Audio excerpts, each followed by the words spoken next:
like overlapping like overall metas, but like within each region there's almost like play styles, and there's trios that like certain play styles and certain types of aggression or building or height or, you know, just strategy overall. So this is actually like really interesting to me as like a concept, right? And even Kelly, to your point, remember we had, like you said, we had people coming over from EU and playing NNA.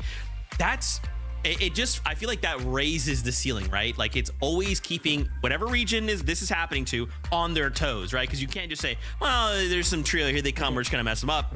Nope, this is King we're talking about. They're gonna come in, they're gonna make some waves. So hopefully NA is prepared, they're gonna make some waves. Kelly, this is King we're talking about. I mean, honestly, I think it just speaks on how good of a region, maybe even the best region NA is, that we saw King actually go over to Europe to get some practice in, but he didn't do that this time around, did he? No, he went over to NA because he knows that's where the best trios are, and he wants to practice against the best. Okay, maybe a little bit closer to home as well, but yeah, making a statement right now before Globals definitely starts. Now I got to make it into Grand Finals, and what a statement that would be as well. Imagine, you know, they win this FNCS. Ooh, they would go in the Globals feeling pretty confident. Confidence is key, and that is what Vivid has a lot of. Now, speaking of confidence, I have the utmost confidence in our casters because game number 1 is ready to go. Let's take a peek at what group number 2 has for us. Casters, take it away. Ok, chat, creo que está bien el volumen ahí. Thank you so much, Zeke. They set the stage perfectly from the fights that we're going to see off the drop monster to the uncontested players that have a little bit more flexibility in their game plan. But overall, I said there's at least 5-6 teams right out of the gates that have to face a contested fight. Yeah, and this is going to go by really quickly. 5 games of Fortnite. We got a sample of that last week. It was over before we even knew it. And here comes the battle bus. Let's jump on for game number 1.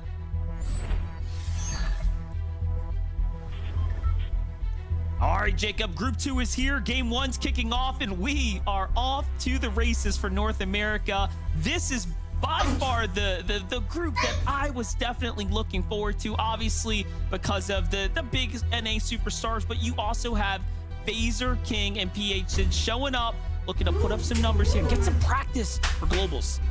Yeah, and you can already see we're at this drop spot from the northwestern edge all the way to the southeastern. So it's going to be King, FaZe in a possible contested fight. I said possible because that area does claim a lot of space, especially for trios. King, FaZe, PHN, they're going to get the actual drop spot. Unlum will flare. And then on the outside, Jake, Dogo, and their trio, they're just going to get the outskirts. There is loot out there, Monster, but it's essentially scraps, especially when you have all those northern teams that are uncontested as well. They got to think quick, they got to think on their toes because they are definitely on the clock to start game 1.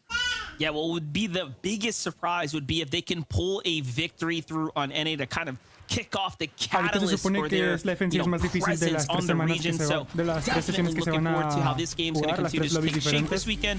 But here we have Braid's Visual to manage no strangers to take a victory royales. You saw how many grand finals appearances we have here in this lobby. You're going to see a ton of names you recognize across the NA region in general here. All of them, of course, looking to shape themselves up for a good. Prácticamente van a tener que pasar 5 personas por constancia y 5 personas por una victoria magistral. Entonces los que ganen, 5 personas que van a ganar una partida, ellos van directamente clasificados a las grandes finales, mientras que lo que viene siendo la gente pues que le sigue del top 6 al top 10, que van a ser los de mejor, los que tuvieron más puntos, ¿no? Sin haber ganado, pues ellos van a ser los que también van a clasificar a las grandes finales. Hoy es la sesión número 2, donde está Clix, está Khanada, están otros jugadores mexicanos como Carreón y está King, que son los más destacados que pueden conocer. Y pues Peterbot está en el grupo número 3. Hoyo ganó en el grupo número 1. Pero ahorita vamos a ver cómo les va al equipo de Clix, de Khanada, de King, porque son los, se supone que favoritos a ganar este torneo, y aparte pues es el torneo más difícil de los 3 grupos prácticamente, porque pues hay más ganadores defensivos en este grupo prácticamente. And Reborn save his friend here. He's running out of gas. Not many other options for escape here, and he does manage to live to see another day. Seems like he is off by himself, actually, in between 2 teams now. Yeah, it might be Zusto, Willers, Cairo moving over in that direction. He's just kind of really has nothing. He has 2 different weapons, an AR, a kind of pistol there in his inventory. But other than that, no shields, no builds, nothing to really defend himself. one fight to the next. You're seeing some being more and more aggressive. This one wasn't even necessarily contested right out of the gates. It's two different kind of separated drops on the south side of the mountain, but this was Void. This was Cash and Percent getting aggressive. This is going to allow them to not only get that Storm Surge, but a bunch more loot for them to work with. They're going to get materials, and obviously this refresh, they can pick it up. Right, running back from Void's perspective, making it look nice and clean there. Great low ground tag, saving his teammate. They come in just in the nick of time. Jumping on over to the Academy here. Clix playing that high ground. You see this strategy time and time again. Everyone's going to be also playing that nice triangular format that you kind of talked about, right? Just kind of spread out, taking full control of the Supernova Academy. Looking for tags early on is going to be the name of the game regardless here. And this drop's one of the better ones, right? There's not much to worry about when it comes down to finding that beast loadout to work with. On the other side, a little highlight from Twist, not bad at all. That's a great shot across the map. Doesn't look like his teammates are there to get the revive either. Should be able to clean that one up. Listen, Hayes status. This is from Shogun Solitude. So they're already wasting no time rotating towards the north. Rightfully so. That's one of those POIs, Monster. Whether it's contested or not, you do not want to get stuck there. There's different divots and mountains that you have to get across when the zone does pull over. And then on top of that, since they were contested in this game, it's got to start to be on the hunt for surge. And that's why we saw that first team and position themselves to try to take this fight. High ground versus low. You kind of know how that one plays out. Tengo mucha fe, pero no lo sé, o sea, vamos a ver. Hayes, es el grupo más difícil, chat. And Status actually last season played very well when it came down to early game fights in finals and whatnot. So I'm actually very curious to see if they have continued to kind of sharpen their team. I do believe they have a new third on this squad, but either way, a very familiar team. 5 partiditas, 5 victorias, y vamos a ver quiénes son los que pasan por victoria. Yeah, when I was kind of going on social media talking to the community, keep my ear to the ground, I was like, Power's going to qualify at a Group 1. Listen, say, you know what, we're next. He's kind of pre-calling his shot, and this is really a deciding fight. Sets the tone, the pace of the entire tournament. Chat, gracias si me pueden con un like. Vamos a estar viendo todo este torneo, son 5 partidas con dropping down layer by layer. They did have the Superman sprite trying to break through the builds, double edits on to Listen, but he's able to escape very, very quickly, reposition so he doesn't take too much damage here. And this is where both teams now get put in this position as they look at their watch. Time is passing by, they're using resources, their health is getting whittled down. How long do you stay in this position? Quick highlight here from Batman Joe, though. While things are simmering down, take a look at the wall takes and the Hay muchos nombres que no conozco y eso que son de Norteamérica, and they are picking up big loot and damage in the early game. Mira, Minishes, Visual Drive, que también la gente cree que puede ganar por victoria, literalmente. Así que vamos a ver qué tal va. A little scrappy in a matter of moments, but seems like they're playing for Chat, ¿me pueden confirmar si se escucha bien la voz o se escucha despacio? That they kind of love to do. You know, they were talking about before the show started, Kelly, Vivid, Zeke, you know, the eval, they were able to win a game, which kind of wins you some prize money. Very, very similar to this format. A huge part of their game plan was consistently going for this island. It was a little different. They sometimes had to run into Acorn, Aegis, and Poyo, but without them in the lobby, I don't think there's too many teams that are going to be brave enough to go up there. If they are, how much are they willing to test themselves in a fight? I do know that is going to be the Demon's Domain team if anybody contests. I saw the medallion getting passed around a little bit like a hot potato, so that way they can make sure to keep their shields up. Ok, van a tomar la medalla, la verdad es que es una ventaja absurda para la gente que lo toma, porque se va a derrotar demasiado rápido y aparte de manera invisible. That's a key item for endgame. We've already seen the strengths of it as these upper tier lobbies start to take shape. And again, this one absolutely a cut above the rest of, you know, comparatively to Group 1, that is. So I am definitely expecting some serious gameplay come the end here, possibly even some upsets come the end of it.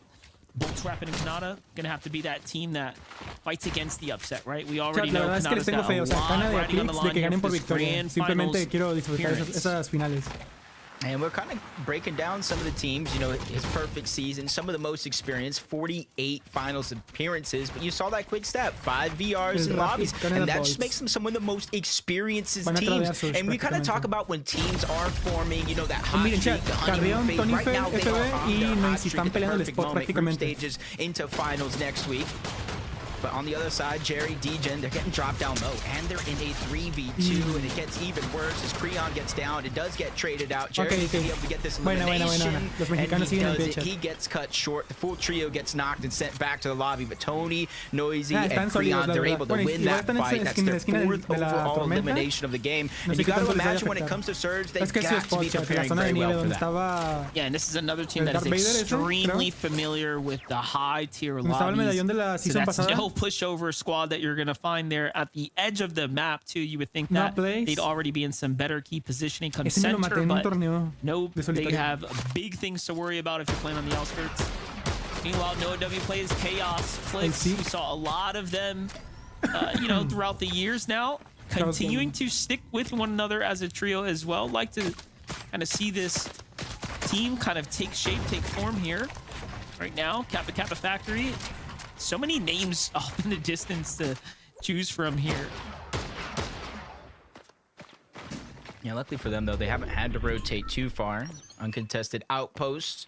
So they only rotate a little bit towards the north, a little bit towards the east, where they get this position and set up, let the zone, let everything naturally come to them. Nerface, Zemo, and you guys know him. He's been around quite a long time. Cease. Kind of rounding out this roster, landing that kind of split drop above the mountains left of Demon's Domain, south of Foxy Floodgates. A lot of the time they do get it uncontested, and because of that elevation, they're able to plan it and set up accordingly. And with the zone pushing all the teams from the west side of the map to the eastern side of the map, they've set themselves up on this mountain so they can just kind of look at all those teams rotating in, get their surge, and kind of with that elevation, figure out where they need to go next.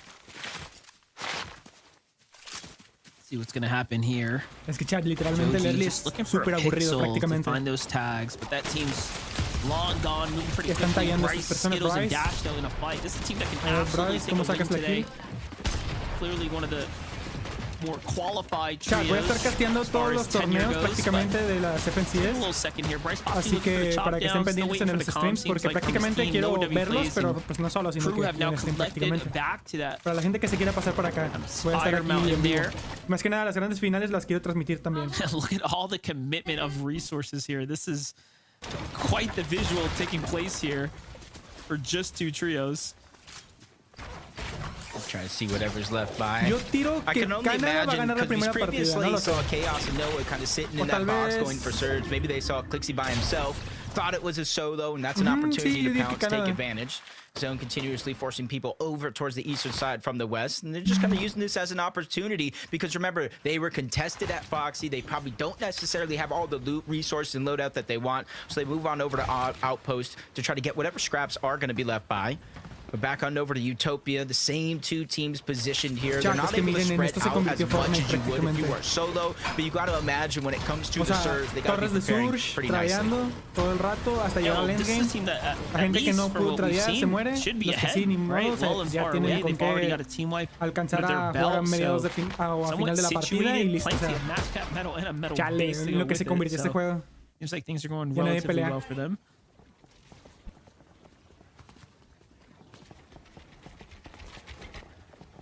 There you go. Finally seeing a little bit of the edge of the zone just over towards Demon's Domain. So you see it is kind of pulling and forcing a lot of these teams towards the eastern edge. I expect that trend to continue maybe in the next 2 zones, maybe even 3. But once we get towards halfway, I think more and more of the zone will kind of reveal itself where it does actually want to go. And you're seeing kind of the edge. Not too many teams are continuing to rotate towards this side. So for Muskie, Kingston, and Max, they got to start thinking, hey, if we're down Surge, we go this way. If we're above Surge, we got to go this way. Start permeating multiple strategies, a plan A and a plan B if things do go wrong, because you don't want to be one of those teams that is below the Storm Surge threshold with no team near you to get that damage. Yeah, look at this. The zone's going to be relatively close. Ahí so está, it's ya not like they have to move a lot. No sé por qué me lo cambia. Work for or against them, right? Typically, you want at least some type of motion, some type of activity in your area. Sí, sabe qué pedo. Nerface, Zemo, and C seem to be pretty content with their damage. They're off to the races. Not looking to trade with any of these teams inside the Demon's Domain. Capaz que sí. Trying to now place themselves in a better spot for mid-game. Es un problema de los here on the rotate, though, for Okaru. A ver, aprovechando, no han salido los nuevos. Déjame fijar. Lucky for them, Jake is still nearby as well. Pero el problema es de This que, was a team that was kind of just north te of apagan los clips FaZe, cuando King, pones algo and de PH copyright, in. como They positioned themselves, kind of Spotify stealing o away most una of that foto con loot. Now we're copyright. kind of seeing what they were able to do with some of those scraps. Sí, Kind of sí. make it pretty far into this game so far. Fourth zone, but it does continue to pull drastically towards the south. You see the lean all the way towards the east. So for a lot of these teams, you see might not be the most healthy. Their job is not done just yet. They have plentiful of shields, but you can see they're lacking the HP, so they got to be on the move because they cannot take too many ticks of that zone. I don't think we've seen an outpost enclave end zone or anything like that, so it'd be pretty interesting depending on how far these zones start to pull now. Micrófono, propiedades. Oh, this is a team really scrappy here for the rotate. Let's jump in with Creo. A ver, creo que así está bien. Going for Creon, Noisy, and Tony here. After their fight, they've actually picked up more eliminations on the rotate into the kind of edge of zone here, well above the damage threshold. So that's going to be absolutely reassuring for this team here. Everything else now is really just Pues mira, los straight on nuevos top. son los They've kind of done what they've needed 577. to, I think, for Acaban de this salir entonces. lobby here. Ajá, pues me los voy a instalar de una vez. Simón. Yeah, that's kind of a blessing right there with that que me anda bird's eye view, fallando the eso. elevation. You said it yourself, massive amount of storm surge. They're not in a rush to move, but we talked about this team here below the están damage empezando las threshold. Quite peleas a de mid-game. possibility. They end up in a tough spot. We saw that they had no HP heals. All they had was shields, and that might have been it. Now one of them stuck by himself. They were able to get a trade onto Es que one with dicen the que double esta es la res, which means he's FNCS, going to get la back semana, up to bueno, tip-top shape. la sesión in de no FNCS es más time. difícil porque de los Another tres team even grupos, moving in and aquí hay threatening más down his ganadores de presence. FNCS. They're just trying to take the spoils of what they got off of that elimination. They're not too far off away from the zone, so they could build, they could tarp their way in, go back, replenish some of those materials, and kind of set themselves up. They could peek through the cones and try to get as much information as possible because they know this is going to be the stack side of the map towards the north. Pasó la fase de grupos. Definitely is the much more congested side right now. Anyway. Starting to take form here. There are about 3 teams plus Ah, es el one que lo había sitting on top publicado, of ¿no? each other here. En el grupo de Fortnite competitivo. El Jake Still FN. looking, O es see, otro. try to gather any information there. Sabrá Dios, la Not verdad. a Bolton Rapid though. Ahí, transmítelo. Chilling right now. Estoy en Gonna YouTube. make the move here. Sí, Dash is gonna transmite start aquí en coming Discord. out. Full set Simón. of misform charges here on the trio as well. Es que está 720 aquí en Discord. None for Bolts though. Look at the slight min-maxing here. Ahorita yo Trying tiro to que keep Khanada themselves capped off on material while they Sí, rotate. que Khanada puede estar ganando la partida. Control the Está lobby muy right bien. now. Y el Ooh, big Phaser. fight right now for the Brazilians. Though here on the left, Phaser, King, and PH Zin come across another trio. They're still aventando un trío. standing. They're holding their own pretty well here. Khanada, Rapid, and Bolts, though, don't even want to stop to take a look at this. They're just minding their own business. Yeah, they know Chesine eventually Ethereum. whoever No, wins this está fight is going to have to promocionando su rotate in the direction. You see it in the mini-map already where they position themselves just at the edge of zone. One elimination so far. That one's going to be on to King. Probably in this fight right here with Zax and Slepsy kind of separated from their trio. And this is where King, Phaser, PH Zin, even though they might not have an NA Me FNCS hubiera gustado que championship estuviera option, they Peterbot do have ahorita, pero separaron a multiple Clix, Apoyo FNCS y a championships. Peterbot They have en diferentes experience. grupos They know prácticamente. when to kind of not necessarily give up, but not get too greedy for more and more and more eliminations, especially since they themselves are not in the zone just yet. This takes me back to the invitationals where, you know, Brazil showed up. 2 out of top 10 spots going to them. It was quite the showing, really just putting respect on their region's top tiers. And PHN was a part of that storyline. So I'm all for it. I think they are the X factor here for the globals, and anything can happen with them in a lobby. Now you're seeing more and more of those tricks coming out from underneath players' sleeves. Didn't really get too many appearances of it. I think just kind of Está buena, lo podemos llegar a usar. streaming only scrims. They don't want to share too many of their strategies, but now it's all coming out. I seen one of them in the eval finals where I don't know if it was Higgs, Clix, Yamzo. They were able to use that Cape monster and take their down teammate into a safe location. Están más o menos So that's plantados. multiple strategies already out early. And honestly, in some cases, it's no use wasting them because you have to make it to the grand finals if you're looking to save it. And sometimes you need some of those tricks in order to make it happen, especially with another far pull towards the south. Yeah, that's right. Everything's gonna have to come out the bag here. Clix, Higgs, and Hamzo make that quick rotate, though. Very nicely done. For others, not so much of a same story here. Zesto, Cairo, and Willers kind of caught up in the storm surge right now. Kind of los va a cagar. so La neta. they could Y luego tienen a la gente bien lejos. A lot of Los teams have to próximos son move los here que right now. There's really están not much more peleando, time creo. to waste. got a lot of heals to work with as well. No me van a mamar esto. Yo sé. Uno se tiene que vender. It's like right si quiere sacar algo de space, eso. wrong time, it feels like Sí. right now for them. Y güey, ese es el Dream, lo acaban de matar ese mero. Scenario, max pull Dream Rock? and active Ajá. surge. Medmist smoke's going down. Willard's Mi just kind of compilla. positioned themselves a little bit up front, but he doesn't have an angle. Everybody's fully shielded up, but he's able to get another elimination. There's some Fortnite damage, competitivo. but Neta, because se acaban de they started salvar a por nada, fight literal. already in progress, no, it les wasn't bajó enough 21. to get him above the damage threshold. Still 21 below, and they're quickly Y running sin out of heals. capa. 3 more ticks is all Zusto can even take. Yeah, I don't know why he's not firing right now. We should be non-stop trying to light up those builds. Muestra las You're armas de finding ways. No tiene nada. Now it is not looking good at all. One teammate's already down. Misform comes out. Ya ese se muere de una. By. You know, I asked that question last week. Can the Misform cloak que save you el from a R surge está tag? The horrible. answer is yes. It looks like he Verdad. was able to mitigate. Sí está bueno just para fine taguear, there. pero lo llevaban But los again, tres there was también no se mamaron. time on the clock for him to find the No tiene damage nada de and sentido eso. falling with just 11 damage shy Oh. away from keeping yourself safe is Si acaso definitely uno que sí, unfortunate. pero no. Se mamaron. And that's where you're seeing even statics going down in the distance. You know, you could Otro have 14 por all the encima. heals in your loadout, but if it's all shields, you're not Tan a able to get some of gusto. the HP back. Kind of puts you Escopeta in a tough exótica y spot. todo. 436 above the damage threshold for Clix, Higgs, and Yamzo, though. Even throughout Max all también their en el centro, rotations creo. from Supernova Academy, they make sure to keep Storm Surge as Nah. a part of their focal game plan. Position above one team, next Sí, to vivo a este few more Carreón. in the Carreón peleó el center spot y zone salió as ganador. well. For a team like them and everyone around, Y they esos también le really está do not chingando el have to do Surge, too los de much. enfrente. Just not get too antsy. Don't make any También bad a beats. gusto. Los otros sí están acá queriéndoles sacar algo. Also, really hot start A la right bestia. now. I was hoping to Nos see a queda little Max bit more of distance. the outpost caught in the zone here, but Fortnite says, not today, monster. They're pulling themselves Pues pueden straight agarrar north here. Letson. Está libre. So off we go. This is the team that's Sería the cosa de verlo. furthest back right now. 10 seconds before things start to que son collide los here. últimos So, todavía. to get going, but look at all that natural Ya los de terrain to work enfrente les with. está agarrando So el Surge, creo. Simón. diminished visuals and braids content to A ver take si no their les time está here. We'll see if they end up getting entrando lobby zona. focused. Mira el Carreón. Peleando con un solo. Está jodido. Could potentially have Good. options with the island back there. They are moving in that direction. Rifts, Dale, island. tú eres Ah, ese güey ya. They're just trying to find an open spot.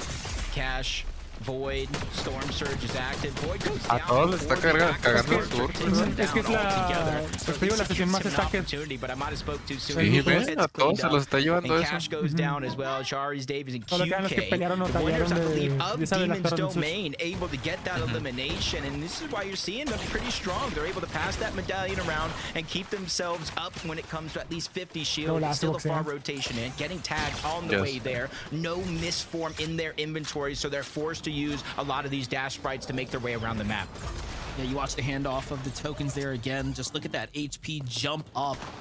And it just really showing you the strength of the loadout, the strength of Demon's Domain. Mira, I es mean, que they have Khanada, 6 te digo, o sea, eliminations as yo well. es mi So favorito para que gane a la primera very, partida. very O la telling game for segunda. them. Khanada, Bolts, and Rapid, completely different story up here as the skies are bright and clear. No contention up top here. I don't really even see too many teams poising to put up a fight at all. Nice zone pull as well. Look at how fast they are to react there. No time wasted. Ándale. Even using mobility to make sure they get that nice, gusto tus secure high vatos. ground here. What a position to be in. And this is like an La unstoppable bestia también arriba. base right here. They're going to be well positioned for an end game, possibly even the first game win.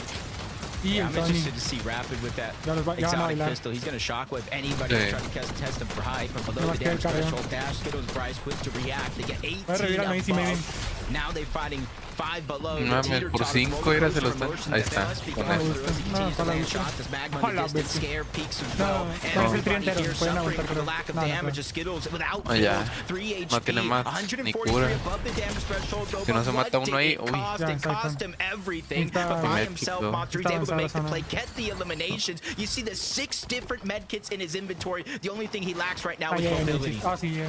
You Oh. saw how Yo comfortable hubiera he was with rematado the ese vato, siphon a ver tick qué in me there. daba. Plenty of No time tenía to work capa. with here. HP already Neta, up. porque no He's se hit vio that el A nombre. rank, so he's not going to have Eso any le está problems dropeando los making matches. his way through, but he is Sí. still a No, solo o sea, se here. supone que now. tienen que Remember, ganar o sacar consistency constancia y still quedan así con matters uno today solo, overall. literal. Entrando Yamzo, a Higgs, and Clix on the move right now. Loadout looking Ah, eso está a gusto con everywhere, capa y but not todo, too güey. bad as things are starting to come together here in the end game. 3 eliminations already for Clix, Higgs, and no le Yamzo. queda I was luz. wondering when we'd get that nice little update, and they're going to be the team poised to possibly look at how you give Khanada a problem here, but Khanada trio knows better. They know how to hold this down. Bueno, should be looking to focus these trios soon. Pues sí, tienen buen loot para ganar. Kind of watching. Pero la zona se comió la lobby. Looking over towards their right. They know second height is there. They know the threat that they possess at any possible given moment. Saben que son muy buenos entre todos further and further away, almost max pull from where they're at. I'm not sure they're going to be able to hold on to height for here. Somebody on their trio might have to make that sacrifice, jump forward, and try to go for reconnection. But with Yamzo still there, QK's team still there, everybody staggering themselves back, it's a risk that they're not willing to take just yet. Visual sprays and diminish down below though, 255 above the damage threshold. Even with more rotation to go, they're making sure to stay slow and steady with one foot in front of the next. Yeah, you saw they were thinking about connecting their way down there, like, nah, it's way too far. We're just gonna have to miss cloak across here. And Rapids, that's it. He's out of mobility now. So it's all or nothing here. They try to use the high ground. Clix takes the kind of gas out here as well when it comes down to hard materials. Clix down to the last bit. Dianzo looks to take over. Clix still looking for an opportunity to attack high ground here. The misformed trading hands here. Okay, targeting the high ground. There it is. Breaks their builds out. Pero los mandan a la chingada. Están bajos de más, igual haciendo... With the shockwave, Rapid went down. He landed a little bit of damage. Les hacen retake y medio les ganan. And that's what you're here. The first and last shot of that pistol has that shockwave effect. Es que apenas si necesitan sacar un rifle. Si quieren mantenerse un rifle. Clix, Yamzo, and Higgs, that's a real giveaway. They're no longer contesting for the high ground. Lo mandó a volar y al Monty, ¿lo hizo? That's where they got in the front side of the zone.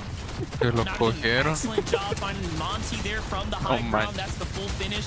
Just to keep them sharp and in the game. And you know what? Surprisingly, they actually have material to work with. Meanwhile, Clix on the bottom camera just in a world of trouble has to misform out after finding an elimination and then a knockdown body right afterwards. And look at the reads here. Manages to find himself back to Iamzo, who is leading the rotates here. Clix, though, is online right now. Yep, he also has that misform, so he can easily pop through and try to get to the front. Meet Iamzo on the other side. You see, he already took that front step, leading the pack. Phaser, PH in, they're dominating in the Slayer, pushing everybody off. Even if they didn't get the elimination, they're trying to make it clear for themselves. Up over, they're trying to beat everybody there on the other side. You're seeing the misform come out for so many different players. They're trying to nullify any damage from that storm as they make their way around.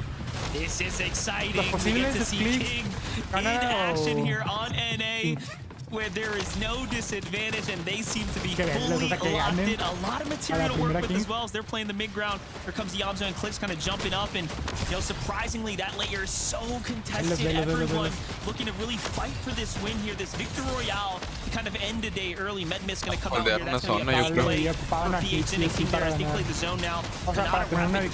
Seem to know what's happening behind them. So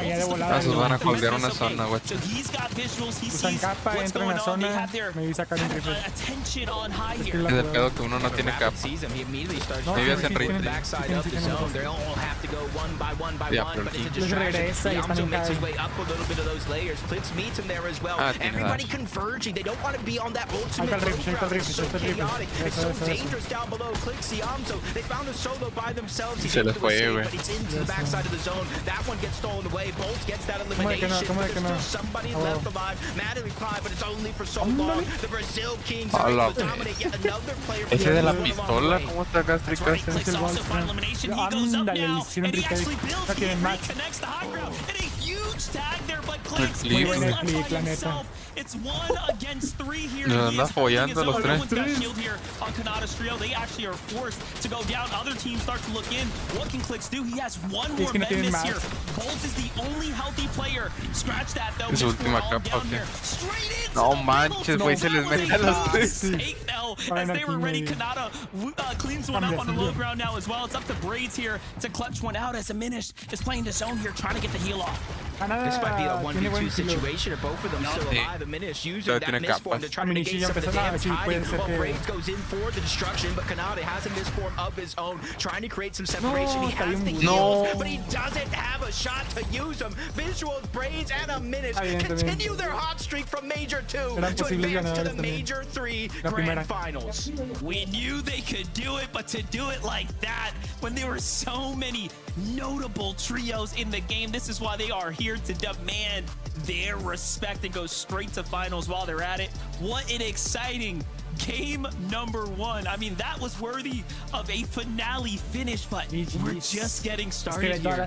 Yeah, that was big, because remember, Visuals, Diminished, and Braids contested by Skittles, Dash, and Bryce right out of the gate. They split 2 separate ways. They didn't even get all of their first loot, but it's moments like this, it's plays like this. Braids goes in, uses the misform, finds key eliminations to separate them, and eventually take the game. Khanada, he was on a run, trying to hide, trying to pop those med kits, but it wasn't enough. Our first team today advancing to the major 3 grand finals. Braids, Diminished, and Visuals. Zeke, what do you think about that action? Bro, there's nothing like the chaotic nature of like a final zone, and it comes down to like, you know, that final like 1v1, 1v2, 2v2, and it's just everyone's just desperately like, I have to change tarps, where's the heals, please? Like, oh my gosh. Of course, Visuals, Braids, and Diminished, we know already, we kind of talked about it at the start of the show, they already have a spot to global, so to see them go ahead and secure another grand final spot, this is big, right? We're fighting for prize money, and the fact that they're already going through, that means if they were to end up in that like top, you know, one of those top spots, we're gonna be bumping down another spot to try and pull players into the global championship. So this is really exciting. In some ways, Kelly, like the part I'm not like the biggest fan of is like, this means now we don't get to see them until next weekend. I want to see more of Visuals, Braids, and Diminished. It is a bittersweet moment that they get to go through into the global championships, but we don't get to watch them anymore. But that does mean it bodes well for Skittles' trio, who were contesting them over at Foxy Floodgate. Now they're potentially going to be uncontested. Obviously, some eyes are going to be looking towards the winning trio to see maybe they could drop over in their POI, but I don't know if anyone's going to try and contest Skittles over there. But for me, Vivid, when it comes down to these final moments, especially when it's literally down to the biggest trios in this group, I love these photo finish moments. Yeah, I mean, listen, I asked, I was like, listen, EU is pretty good. NA, I'm looking at you. I want something better. And that pretty much instantly delivered, right? And I went ahead and said, you know, Visuals, Braids, and Diminished kind of breaking into the top 10 in FNCS finals, let alone getting 4th last major. Okay, yeah, that's, you know, that's not usual for the trio, right? So that was kind of like a breakout placement for them. And I was like, well, you know, eyes towards globals. You got to go ahead and make a statement. Now, granted, this is not grand finals, right? You need to make a statement there. But man, if you want to start a sentence, start a paragraph with one of those exclamation points from this trio that they just put on in game number 1, I think that does it. I love it, man. Oh man, congratulations to the trio. We'll be seeing them in the grand finals next week, but for now, a short break. When we return, we'll break down more of what we saw out of game number 1, so stay tuned. No sé, es que tienen bien dominados los profesionales. Está difícil. A ver, se supone que el más random, entre comillas, sería pues Carrión, que podría ganar, y es posible que lo haga, que pase por victoria porque ya lo ha hecho. Yo tenía pensado, en mi top era Visual, Diminished y este que ganaron, pero pues iban jodidos. O sea, no pensé que iban a salir de esa. A ver, un momento. Voy a poner algo rápido.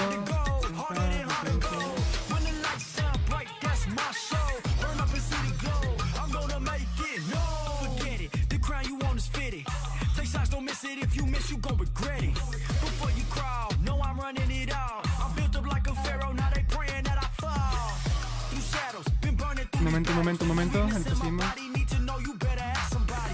Ahí está ya. Yo pensé que iba a ganar este Khanada, prácticamente, pero pues se lo hicieron cagada al final. De hecho, Clix tuvo un muy buen retake que tomó hace rato, pero... O sea, creo que no estaba cuando lo hizo. Le hizo retake al Bolts, al Khanada y a a Rapid. A los 3 quiso aventar y le pagó mucha vida y con eso pues terminaron perdiendo. Ya, te agradecería si me ayudan con un like. Vamos a ver ahorita la segunda partida. El contador está en pantalla prácticamente. Igualmente se los puse aparte en mi stream.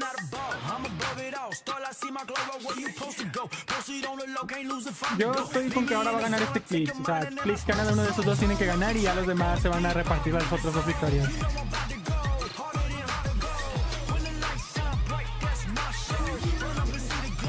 No, chat, pero el día de mañana, que va a ser el grupo 3, donde va a estar Peterbot, tienen que estar aquí todos, literal. Sí o sí. ¿Estás jugando qué, Delta? Nomás ando ahí.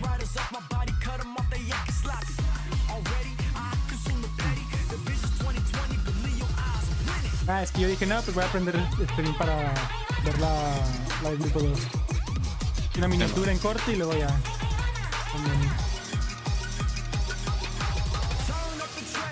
No deberías estar ahí. ¿A qué te refieres?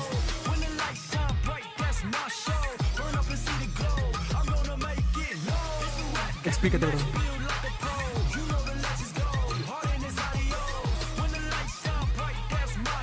Es que literalmente para pasar a la fase de grupos está súper difícil. Tienes que ser División 1. Después, siendo División 1, tienes que en una semana quedar dentro del top 99 en línea central. Cuando quedes top 99, te van a asignar a un grupo de 3. Cuando te asignen a un grupo, vas a pelear contra los profesionales. Welcome back everyone to the FNCS game number 1, going on over to visuals, grades, and unfinished. Congratulations to them. That means we'll be seeing them in the grand finals next weekend. But we still have 4 more games to go, so nobody panic. Everything is chill. Let's talk about Khanada in that last game. My oh my, second place, 10 eliminations over on the trio. And there was like some really interesting developments like throughout that game, right? We saw that surge base out in 9th zone, right? Like, and then just making kind of like these crazy Khanada style plays. Like, I love seeing Khanada play. It's so crazy that you can go from everything's chill into saying Khanada's name, because I think that that's an oxymoron right there. This trio is anything but chill, and this game just showed how serious they're taking these group stages, controlling the high ground so well, and being really prepared for that end game. You can see the loadout that Khanada had. He understood the assignment, but unfortunately Braids and Aminish wanted to make sure that he did not get an A on that paper. But we got another opportunity. We have actually 4 more opportunities, because that's just game number 1. Vivid. Ahorita por constancia es el del top 2 al 6, porque nomás faltan ha ganado un equipo para la primera partida. Se van recorriendo entre más personas vayan ganando. And then they defended, like the chop from Clix's trio rep had dropped down, make sure they stayed connected, and then the trio was aware enough to go ahead and look into the zone, catch out King, and trying to make one of those heal off plays to kind of flank the high ground. They defended it so well, right? Trio versus trio, everything was fine. And then Clix enters the conversation as a solo, right? It's like, wow, you guys are doing so well. And then the 3v1 happens, and you guys are just getting like pieced up, Clix is flying all around, hitting incredible shots that we've never seen before, and that's what ends up taking them down. I mean, listen, officials Braids and Aminish, with all due respect, watch that game back from the perspective that we saw. They'd be like, oh wow, we didn't really like win that game 3v3 against Khanada's trio. We got a major assist from Clix, because wow, he did some damage to Khanada's trio. Streamearla del grupo 1, donde estaba Pollo, porque la verdad se lució. The exotic in the hands of Clix is absolutely disgusting, and there was such a moment there that we thought we were going to see a solo clutch coming out of Clix, and honestly, we did get to see a solo and even a duo clutch coming out of these guys, but just missing the mark ever so much by jumping into that box and finding a few other players here we can watch going into 3. Oh, you know, we've heard 1v1s, 1v2s, but 1v3 Clix, that might be a little bit of a tall order. Yeah, I mean, you managed to pump one, right? You take out Bolts, but there's still 2 people in the box. You know, I respect the play. It's so exciting. But still, we got a performance from Clix. Now, there's 4 more games, right? 4 more games. We got to see the VR from them. Let's talk about King. I cannot believe we saw this game. This first game go the way that it did. What a strong showing from the trio coming out. And I really like, there's kind of like these little tech things that the trio was doing, like healing in the zone, sitting outside of that tiny little circle where everyone's trying to fight. They're using these med kits, these chug jugs to kind of heal up and kind of wait, like, hey, the moment that you make a mistake or you just aren't paying attention, we're gonna strike. Like, man, these guys are nuts. There was a moment during that Med Mist and Storm behind zone that I thought they were going to go for height against Khanada, and we've actually seen them do that before, not just go for height, but also defend height very well. But I actually like that the adjustment that they made, they realized that just height was having too much chaos going on with it, so they needed to stick to low ground, go for those eliminations. It wasn't necessarily their game to win, but being able to stay alive for as long as they did definitely boosted them up the leaderboard. Yeah, I mean, our top trio was just straight up looking at the standings, right? Those top 4, they all did something very, very well. I mean, you know, Hayes went down a little bit early, but Clix went ahead and pulled up the solo clutch. Phaser, Pigeon, and King, they had that mid-ground control. Visuals, Braid, and Minish, they had that front low control, and then Khanada, Rapid, and Bolts had that high control. So all of those trios up there putting on a performance in just different categories, awesome to see in one lobby.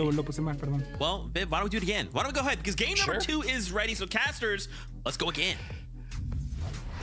Thank you so much. And game number 1 was anything but a disappointment. Foot on the gas the entire way through. But the interesting thing with Visuals, Braids, and Aminish qualifying for the grand finals, you'd think a spot would open up. No, for Skittles, Bryce, and their trio, that's just going to be an uncontested Foxy Floodgates. Not 2 of the map will change this time around. Yeah, very interesting, right? For them to kind of get the tall order out of the way. You know, it's not, you know, often that the team that's contested takes a victory royale. So let's see what's happening here for game number 2. Ahora sí, se viene lo chido. All right, Group 2, Game 2 is here, and what a start to the tournament day that we got there. That was exactly what I wanted to see go down. Big showings from the team that we expected to, of course, be up at the top. Now we get to continue that story here. Gonna be an interesting thing, the way it all kind of plays out after game number 1. You know, when it comes to damage, it's gonna be Khanada, Bolts, Rapid. They kind of set the entire lobby on fire in that game, and they're gonna be in this one yet again. Crime City, and for them, it's just kind of reps underneath their belt. They kind of got some of the most damage in that game. Khanada over 1,090 damage, Bolts 1,893 damage first, and the entire lobby already setting the pace. You know what? I felt like those exotic pistols slept on, right? You just saw how much of a disrupted the shockwave factor is behind them. Very interesting to watch it kind of play out in this type of caliber of a lobby. And then, of course, excellent uses of the misform. It was using aggressive ways, heal-off types of ways there to go and find themselves to safety. So just Group 2, not disappointing at all. We expected high quality, high tier action. It's exactly what we're getting. Here at the Demon's Domain, though, this is like a question I think everyone is curious about. Who is going to be in control of this amazing drop spot right now? UK, Jerry's, and Davies. Ellos siempre pelean muy rápido y se matan muy rápido. O sea, lo disputan muy rápido sin que se den chance de lootear. Ya sé, ahorita nadie se ha matado. Y ahorita están haciéndole muy tranquilos. O sea, la capacidad de agresividad de los equipos es muy diferente. O sea, se nota bastante. So kind of acts as minis of sorts, so one less there. But it's just kind of interesting the way it all plays out. At least kind of what we've seen with other teams playing at Demon's Domain contested. This one's going to be a slower approach. One team taking the bottom, a lot of the good loot up there to kind of start off with the elevation. The other one trying to take the outskirts, go further and further below Demon's Domain, at least try to loot up to give themselves a fighting chance. And so far, it just seems to be working. Kind of even down the board, trading shots between these two teams don't have much of an advantage. Yeah, pacing a little different for them. Seems like those 60 points treated different. But you're at the top now. They're like, wait a second now. We just gotta go, stay consistent. We're going.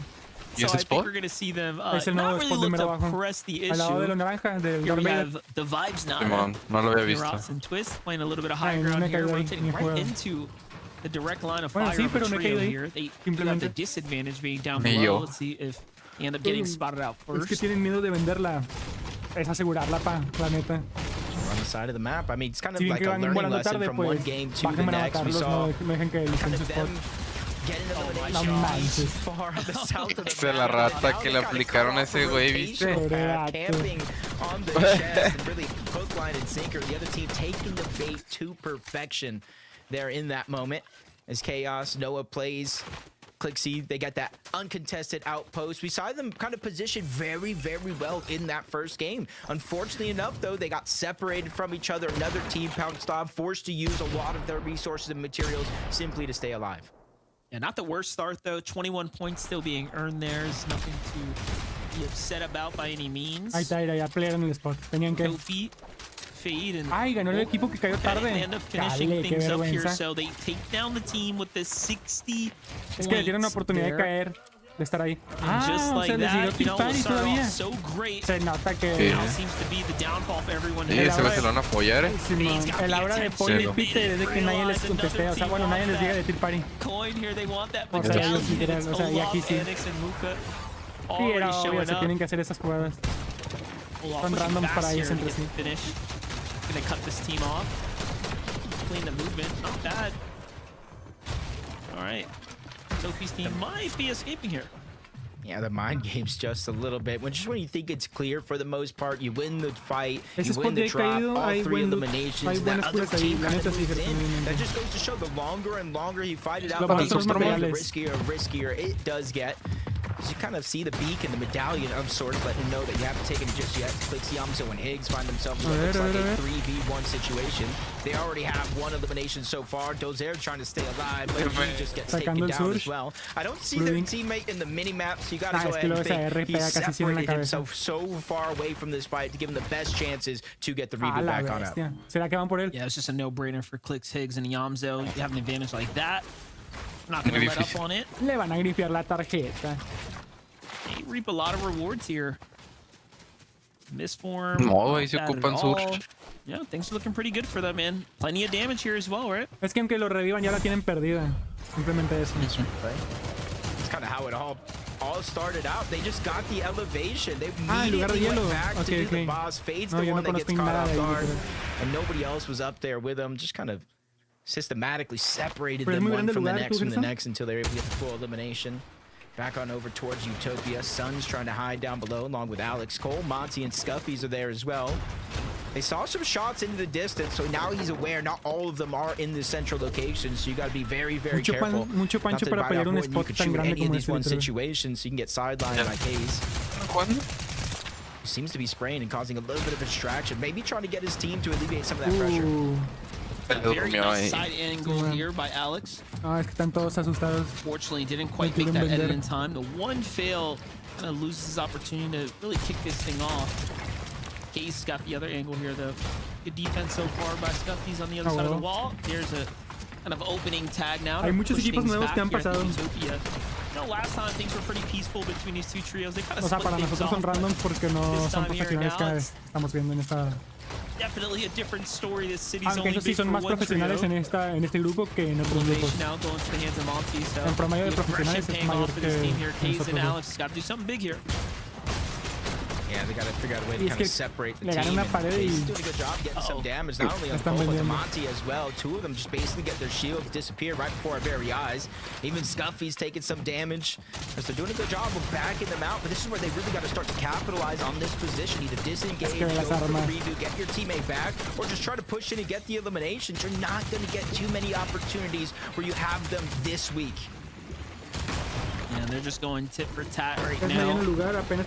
Back and forth here. Bueno. Material counts about halfway through, so Alex, Kays, they still have a lot of gas in the tank here. Plenty to work with. Couple minis as well. It's not over yet. Grabs the wall first. Again, misses that edit. And that is going to be the difference here. Al único que conozco de ahí es el Kays. It comes down to staying sharp under pressure in moments like this here. Por nombre lo he visto topear. Never going to kind of get easier in a situation like this, especially when you're down a person. But Scuffy's just dropped to about 1 HP. Immediately gets box to box with Monty. This is where you got to go ahead and down now, because once he heals up, you essentially are having to take him down 2, 3, 4 times. Instead of it being a 2v3, it's almost feeling like a 2v4, even 2v5, because the amount of damage that you are putting out.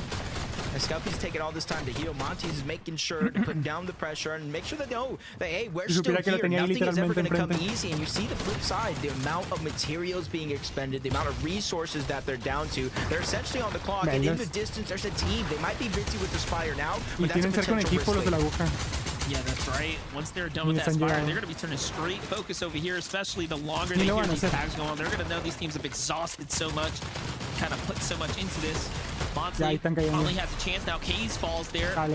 He gets a big knock, and here comes the full finish, and finally things conclude here at Utopia. What a drawn-out fight and a celebration for two there. You know what? Mucha pérdida de tiempo, pero pues lo bueno es que se tardaron curándose y todos que sacaron un chingo de Pues van a estar bien a gusto. Están como por los 700, creo. Ay, es que el compete es muy rápido. Y se metieron al case, pero van 2v2, ¿no? Ah, no, es el RP. And even though you said yes, that's a good amount of surge because of how long that fight took, but they used all those heals, both of those teams in a contested fight. It almost makes you wonder how many heals are actually left in Utopia for them to take with them for the rest of the game. Ahorita están asegurando. Es que, dale, pura pérdida de tiempo con ellos. Something to consider here. Después se van a ir. Sí, es bueno que se vaya. This is the rematch for Creon. Tony and Noisy here. Jerry, Degen, and Slate didn't fare well game number 1 after that battle this time. Seem to be a little bit more defensive, put more respect on Creon's trio there. Back off for a moment. Khanada, Bolts, and Rapid playing the Foxy once again here, but they've got the island now kind of fully secured here.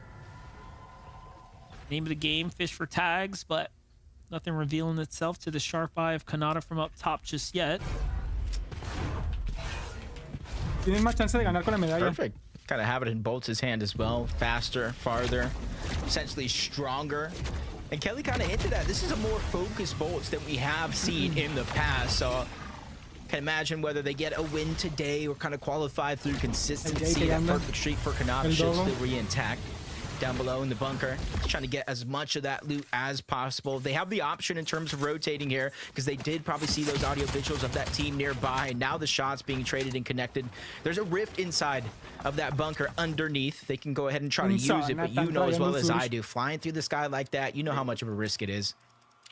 Yeah, for sure, especially when you got teams kind of situated all around the outskirts here. But you know what? They're like, all right, buddy, we're gonna be taking it here, shield up. Likely to hit the med miss and then get flying here. Oh, no med miss. They're gonna go ahead and cycle out the Chug Jug instead. So this is working with scraps right now. And they're only rank C too, so very limited options here to work with. I think I see what the plan might be.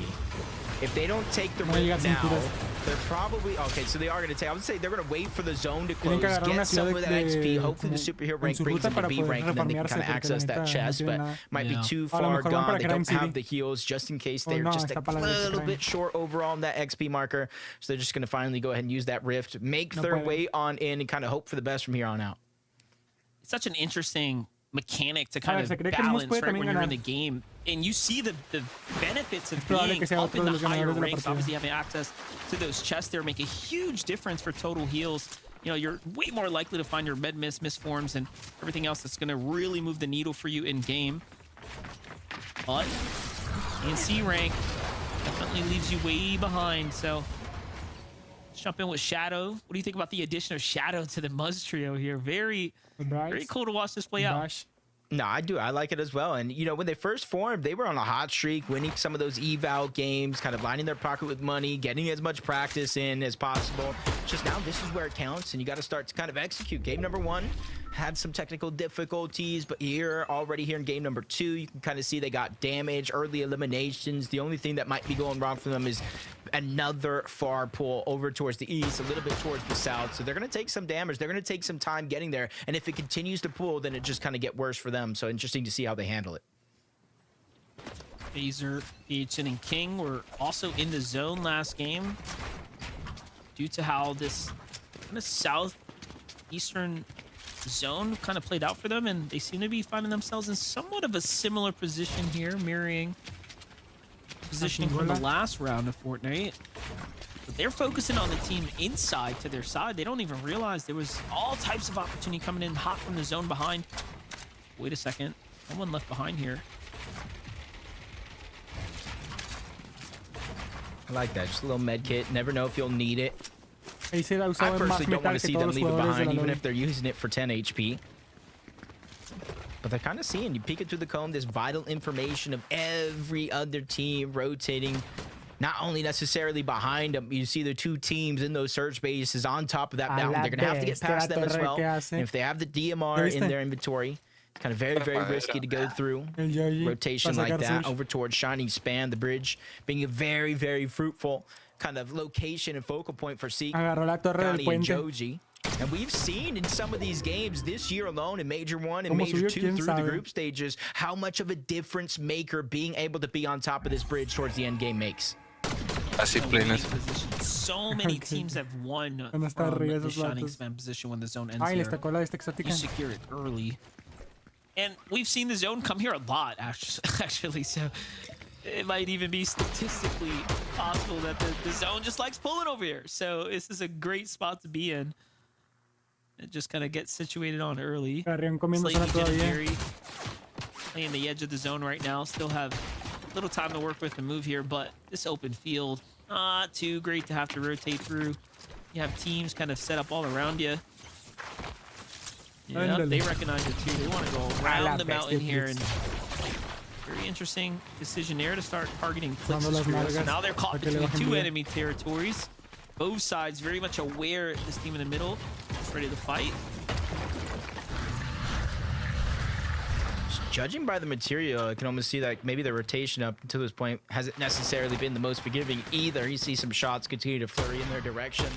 Not too many connections, though, so not too many worries. Dozier, Carbone, Evan, able to get an elimination off the side of the mountain. 120 damage above the threshold, and in the fourth zone, which to me leads to believe they're fine for now. They don't have too many worries at this stage in the game, but if they don't continue to accumulate damage for that storm surge, they will eventually end up below or on that line having a few more worries than they had now. Watch things from the high ground camera here. Cast percent and Void under the storm surge right now.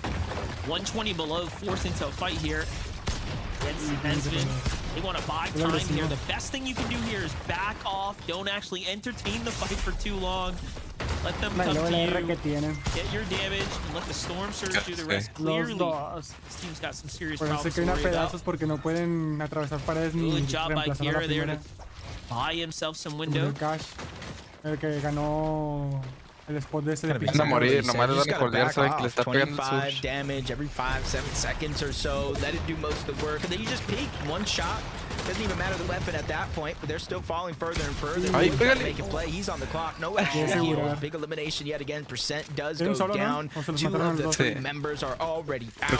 No, ahí está solo. Left by himself. Ya. Found him at the tail end. Good for him to land that one. That's down for Storm Surge, but a 3v1, even with a knock onto one of those players, he's going to get sent back to the lobby. And this is where the mind games start to happen with some of the teams going down early throughout the first two games because of Storm Surge.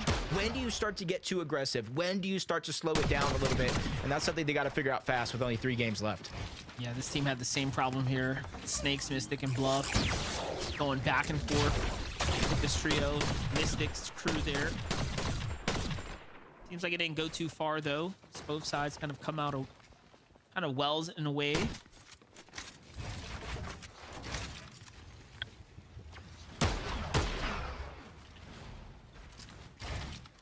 Ahorita terminando esta sesión de grupo 2 podemos ver screens. But you can see what happens when the rest of the lobby is being proactive. 60 damage gone just like that as we tune into Muzz. No shadow. Sphinx already down. This is a tough situation. And they're over 500 above the threshold. The Superman is able to melt right through him. Not only destroying the builds, but taking the player down as well. So he will be able to get this revive back onto Sphinx. But depending on what the resources are that are left by, he may not be able to get shadow. So this could be a walking duo for the rest of this game. Oh, look at that. A rank now as well, so they get that passive heal too. That was the difference maker there. Muzz just straight clutching up here though in the end. And honestly, they were just lucky. PH Jin didn't see what was going on here. They could have easily collapsed down on into things, but they were rotating just a split moment too soon. Oh, Sphinx unfortunately falls there to the team now. It's another team. It's got eyes here on Muzz. Muzz just gonna leave Sphinx behind. Force to just straight line it into safety here. There it is. Last bandage. Can you do? This is tough. This is tough. 2 tick for now. You got the minis, so in theory, by the time he gets there, maybe on 60 HP and shield combined. One team right in front. But if there's anybody that can 1v3, it might be Muzz, right? I thought that was a med kit. I was like, wait a second. Might be okay. No.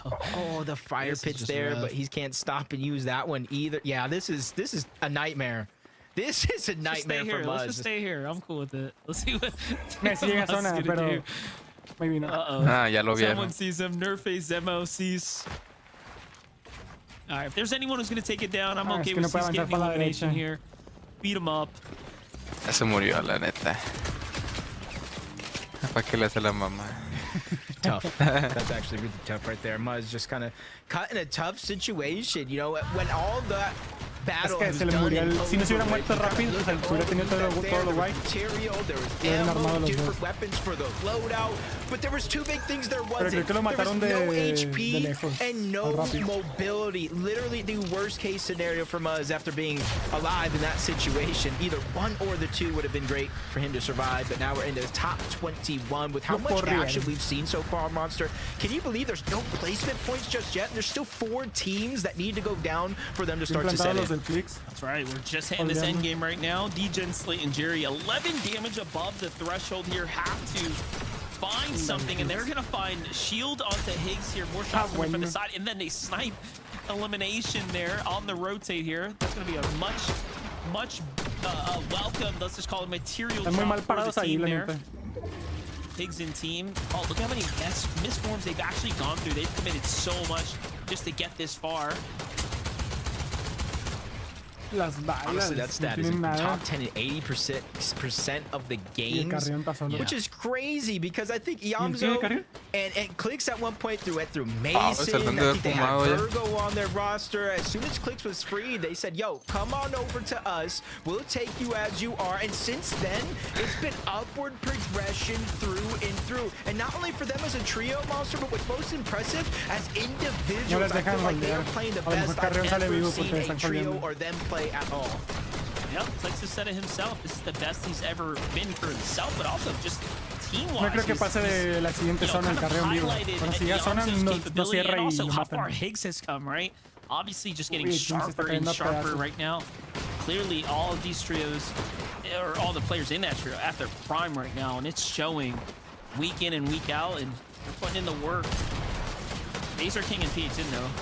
They have to put in work right now. Can't afford to continue to miss those shots. They need that siphon. That would have been perfect to kind of get them back in the game, but he's the only one who's got a lot to work with here.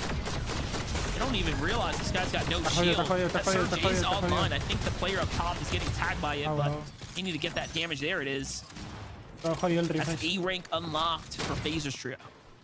Yeah, they didn't get much in terms of overall Storm Surge damage. You saw them bump up a little bit, but they got what they came for, Monster. Exactly what you were talking about. Khanada plantado arriba, pero luego se quedan encima porque no sacan that extra oomph to get them going for this next stage of the game. 8th zone. Estaba pensando que les iban a hacer retake y justamente Clix se los hizo en la última zona del retake. No pensé que la mera última Clix, pero eso para tratar de asegurar. Clix creo que está en stream, ¿no?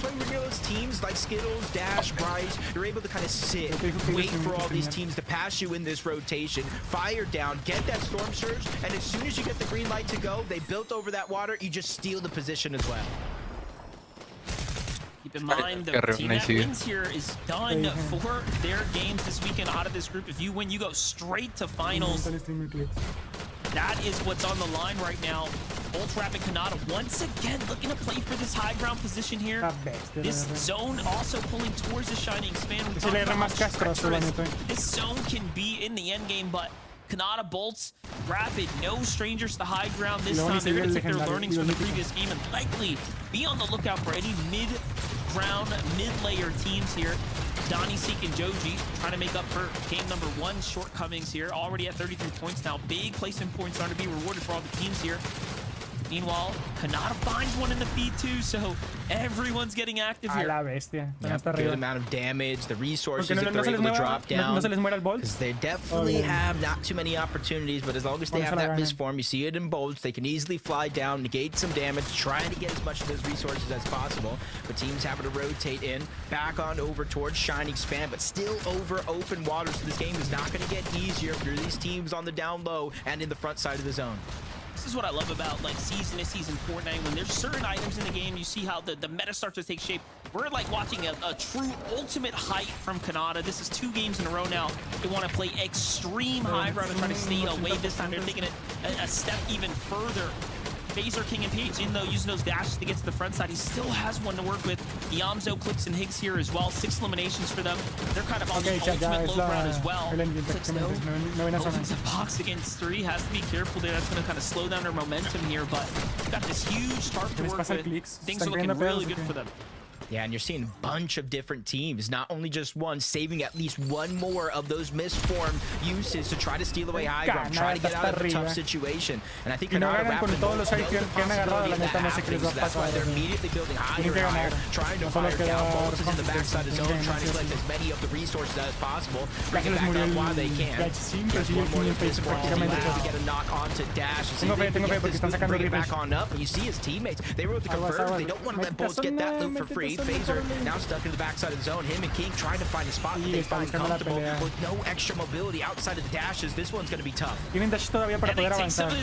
From the opponents here on the other side. They're like, oh, wait a second. That's actually perfect for us, but look at this. The zone is straight vertical. Both, of course, leveraging the medallion here to get straight up and over.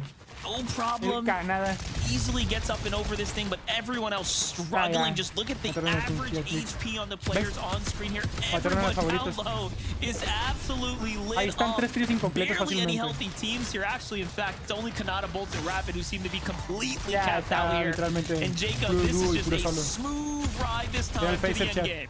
Yeah, I'm looking down below exactly what you said. I don't think there's very many full teams left, but Donnie might just be, but Bolts reconnects down below. I said he's the collector, getting all of those resources, making sure they have him up above. He's essentially max match by himself. FaZe with the superhero upgrades, just trying to get as much shield back. You know the inevitable is around the corner. He's forced outside of the zone, but he's trying to make it an easy rotation towards the left side. But high ground's focusing. Only one build left for him, now or never. He has to try to make a play to get an elimination or more. Listen, the strength of being S-rank is showing here, and now the Scare Bear gets turned and burned on. FaZe falls too, but hey, it's another placement point for him. Meanwhile, Donnie, Seek, and Joji get a little information from top, but Bolts dumps down, and he's not giving anyone a breakdown low. It is a blender getting mixed and mashed here, and it's Bolts who's on the hunt now. Bryce, you can run through a misform, but you can't hide from Bolts. He's already here to kind of clean up house. There's still one more left, though. It's not just him. Where's the last player? The game behind Donnie. Wow. I was gonna say flashbacks of the last time we've seen him in one of these situations before, but everybody already has the blueprint. Khanada, Bolts, and Rapid, they seal the deal, Monster, in game 2 to advance to a perfect 27 grand finals. Listen, some plays in your shit, not as crazy as fuck. Another team in the lobby that can hold a glass of water. Oh, shit, let's go, bro. Good shit, let's go. But also just the I know, because I was like, okay, so I heard you. I heard you yelling on the game 1, but you were like not super yelling. So I took my headphones off with a 4-minute delay, and I heard like you're like let's go, but I was like that doesn't sound like a win. I was like I would have expected yelling more, and then I saw it, I could see how it happened. Just, oh shit! I mean, dude, like to be honest, like just playing, you know, like it's not that like I'm not gonna lie, like usually I would get hyped like if we win a game. Yeah. But like, dude, I'm just sitting there on ulti just spraying. Like I'm not really doing anything, you know. It's the most boring win of all time. Like look what I'm on ulti just sitting here. I'm just like right here, like Bolts is like, should we win this game, bro? Like if these are playing more, I'm like, bro, I'm just killing this kid, man. Like we're just gonna win a game, bro. Just free low win. Don't fucking spam your name, bro. Every single grand finals, dude. Literally. 27. 27. The best thing too. Bolts se agüitó porque pensé que iban a ganar, ya saben que iban a ganar. Yes, sir. I'm not gonna lie. I was mid-game. I'm not even lying. Like I'm literally watching a fight on my right monitor, not shooting my gun for a little bit. Like I'm like, yo, like please, like I was more excited about the fight. How many legs in your parlay are you? How many did you got to go? Dude, it was like I have one more left, bro. Like I did 3 fights, like UFC. We'll call it that. We'll call it the giveaway there. Yeah. 3 different fights, like. First one was Poirier versus Max. I had Max, and now it's Rainier versus Robert. Rainier just won. Now I gotta win. Right now. Hamza versus DDP. Can I ask how much? It's just 1,000, but like the payouts. Wait, you win 1,000? You put down 1,000? I put a ban on it. What do you mean just 1,000, bro? I know, but like, dude, like. But if I win, it's like 7K. So like I got a deadlock in on this like. Dude, what the fuck? Just a ban, bro? Holy I know, but like, shit. dude, like, bro, like it's like fun to watch though. Like it's better than gambling, to be honest. I mean, it is gambling, but like, holy fuck. Damn. All good though. And then how you feeling for grands? Obviously good. Dude, I'm feeling great, bro. I'm excited to play scrims this week. Like I actually want to play scrims this week. Really? You know, like even that first game, like we didn't even play like great. Yeah. Okay. Like we sold it. You guys doing well, but Clix went kind of fucking crazy. Clix just fully cycled your guys' shit. I know, but it shouldn't even have got to that point. Yeah, okay. Like we're like we just ran out of mats because I fucked up. Okay. I literally like went for like a body loot And just dig it. and I dropped my cape on accident. Like, and I was like, I didn't actually like pick up everything. So like it was just, like fucked everything up, and then like we were wasting mats getting chopped and shit. So we definitely need to watch game 1 back. But that game 2 was just literally like impossible to lose because the zone, like it's just a water zone. It was water zone, and then went up a fucking mountain. Everyone was just running in circles on low ground. Bolts just went down, had a fucking field day. Bolts literally just like Bolts just shit on everyone, bro. you just Pues fue una recapitulación prácticamente. And they're on the higher ground. You would never think if kind of HUD was off, you'd be like, oh, they're definitely not on the same trail. But they were right playing completely 2 different roles. I mean, we saw full effect of what the meta's like right now, right? With Rapid and Khanada playing so high up on just 1 layer of builds with their teammate down below kind of defending them. The mobility that's in the game right now, of course, being able to save them from that fall damage allows them to play like that. Just play to perspective or perfection throughout. I mean, the perspective that I have right now, Vivid, is that I need a break because we have 2 games down, which means that we have 3 more to go. And there's still 31 hopeful trios that are hoping to punch their ticket into the grand finals. But we're going to figure out which next trio will make their way after this break.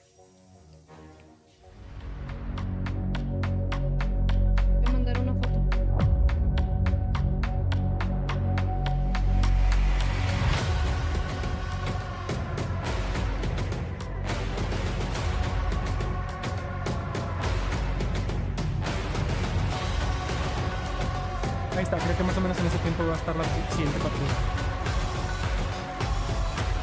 Oh my god.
Extreme heat. Sorry guys, power outage. It's fine, I'm back. I got rebooted. Wow, that last game, Rapid Khanada Bolts get a victory out, and I wasn't here to witness it. Just pretend, just use your mind. Just imagine a Zeke. That's it. Good job. All right, great stuff. Let's talk about game number 2, though. We wanted to go ahead and highlight King. These guys are just putting on a performance right now. I mean, to come out in a 4th place 8 elim game, right? Last game was 3rd place in 6 elims rather.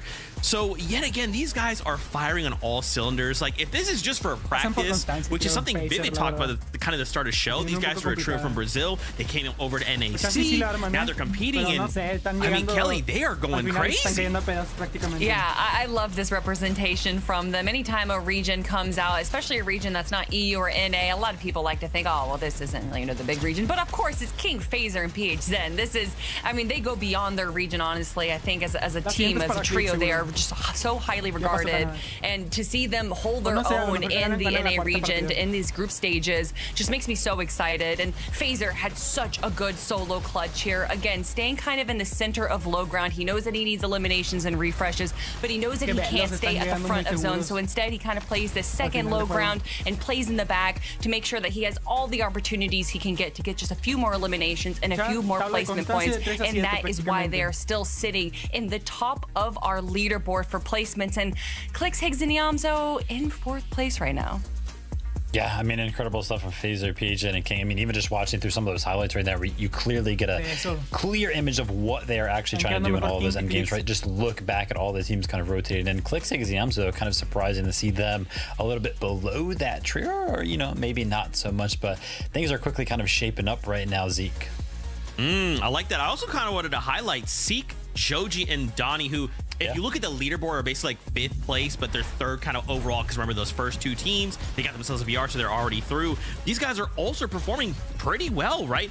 First game, 14th, no elims, kind of like a starter, right? But this last game, a 2nd place with 6 eliminations. That's the kind of consistency we need, especially at this stage, right? We just have a few more games like that, Kelly. We can easily find ourselves in the top 5 in consistency.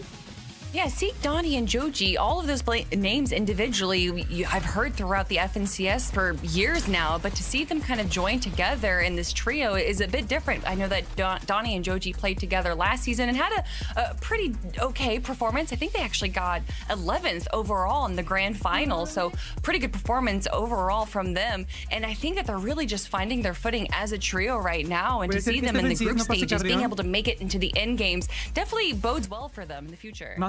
Gotta give a shout out to Jacob, right, our little Fortnite historian right there. As soon as he saw Donnie up on the higher ground in a 1v3 situation, instantly the call back to the famous moment for Donnie. If you forget what I'm talking about or don't know it, I'll go ahead and check that highlight out on Donnie's Twitter. It is awesome. Oh yeah, man, to see him again performing, dude, we love that. We are now 2 games in. Only 3 games left to go. What are we hoping to see? Because if we need to make pivots or adjustments or adaptations, now is the time. Well, I'm excited to see who's going to be taking high ground now since Khanada's trio isn't here. Yeah, I mean, it'll be interesting to kind of see, right? Phaser maybe kind of seeing some highlights up there. I mean, we saw Clix's trio try to go for it before. I wouldn't be surprised to see them up there. That's fair. That's fair. What's that, Kelly? You said Khanada? You said you missed the Zeke? Khanada! Okay, all right. Thank you so much, Zeke. I felt like I could hear him all the way over where I live right now, Monster. But 2 games are done, and finally a drop spot has opened up with Khanada reaching his 27th grand finals. Crime City is now up for grabs.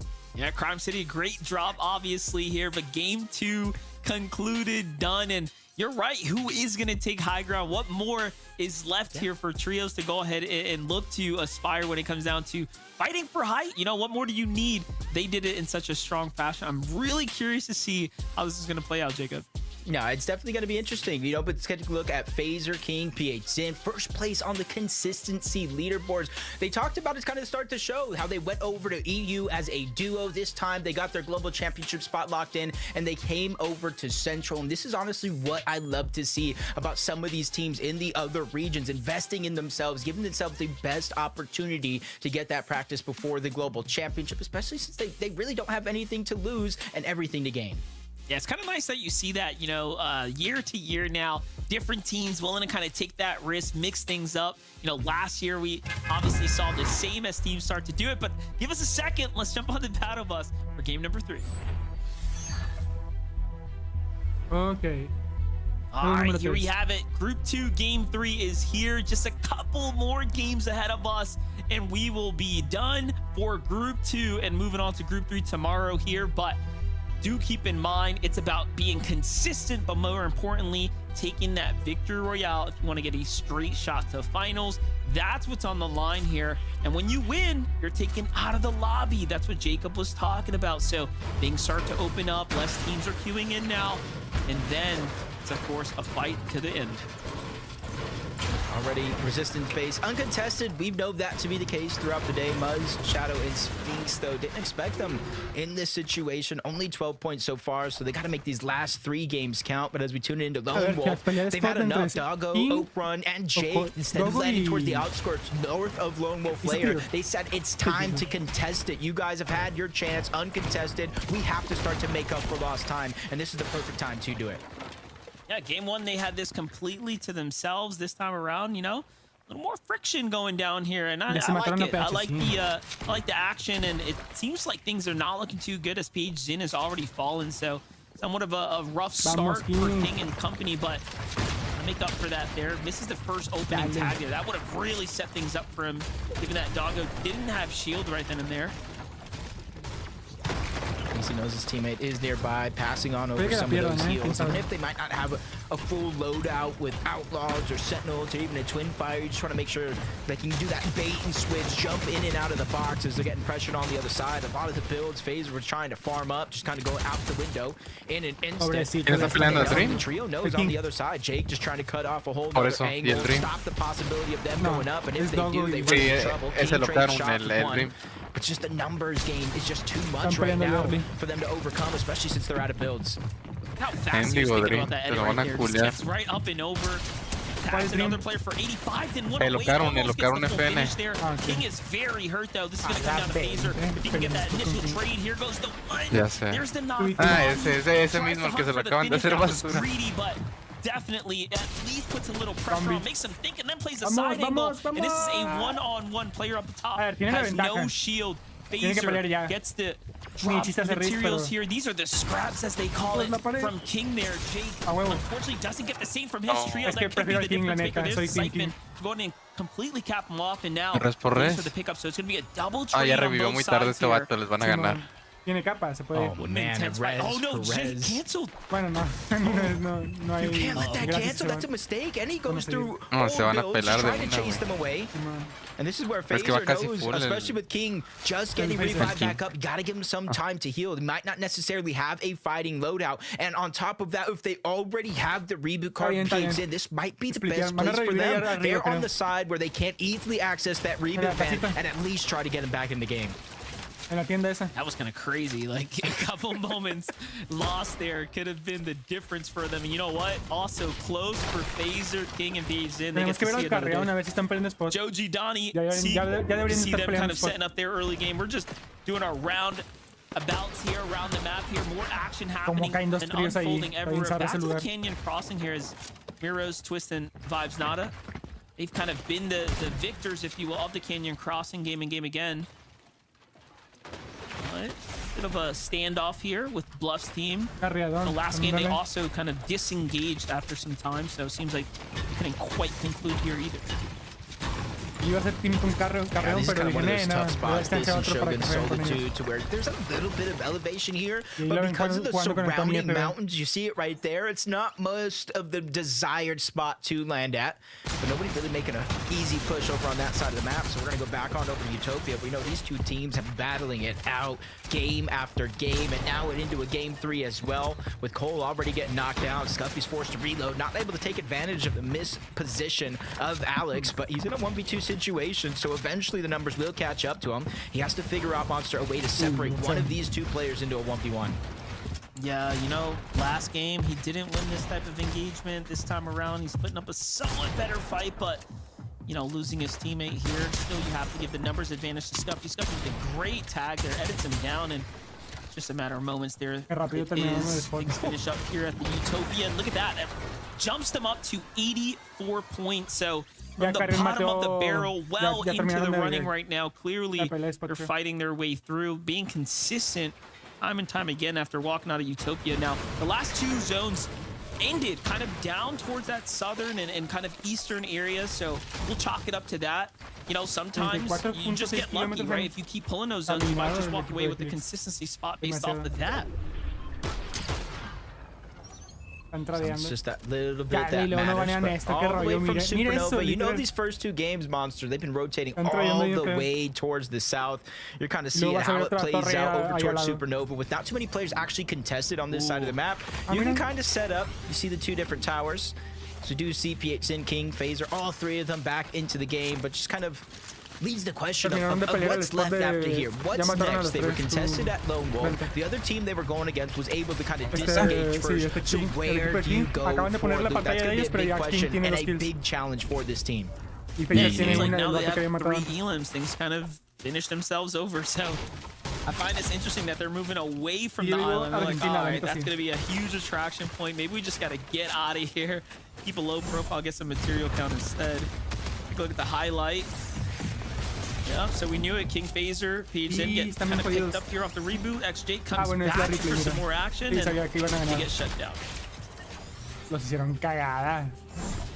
Just one of those things you gotta learn. If you're gonna go ahead and contest and take a big fight like that, when you do have a numbers advantage. They still have 2 games left though, Monster, for them to make up for lost time, and maybe, just maybe, King, PHN, Phaser could win this game and leave that drop spot uncontested for them. There's still so much to play out over at the north side of the map. First forward base contested throughout most of this day, with both teams kind of trying to split it as much as they can, but with the zone moving over towards the north, they're not so much pressed for time to rotate.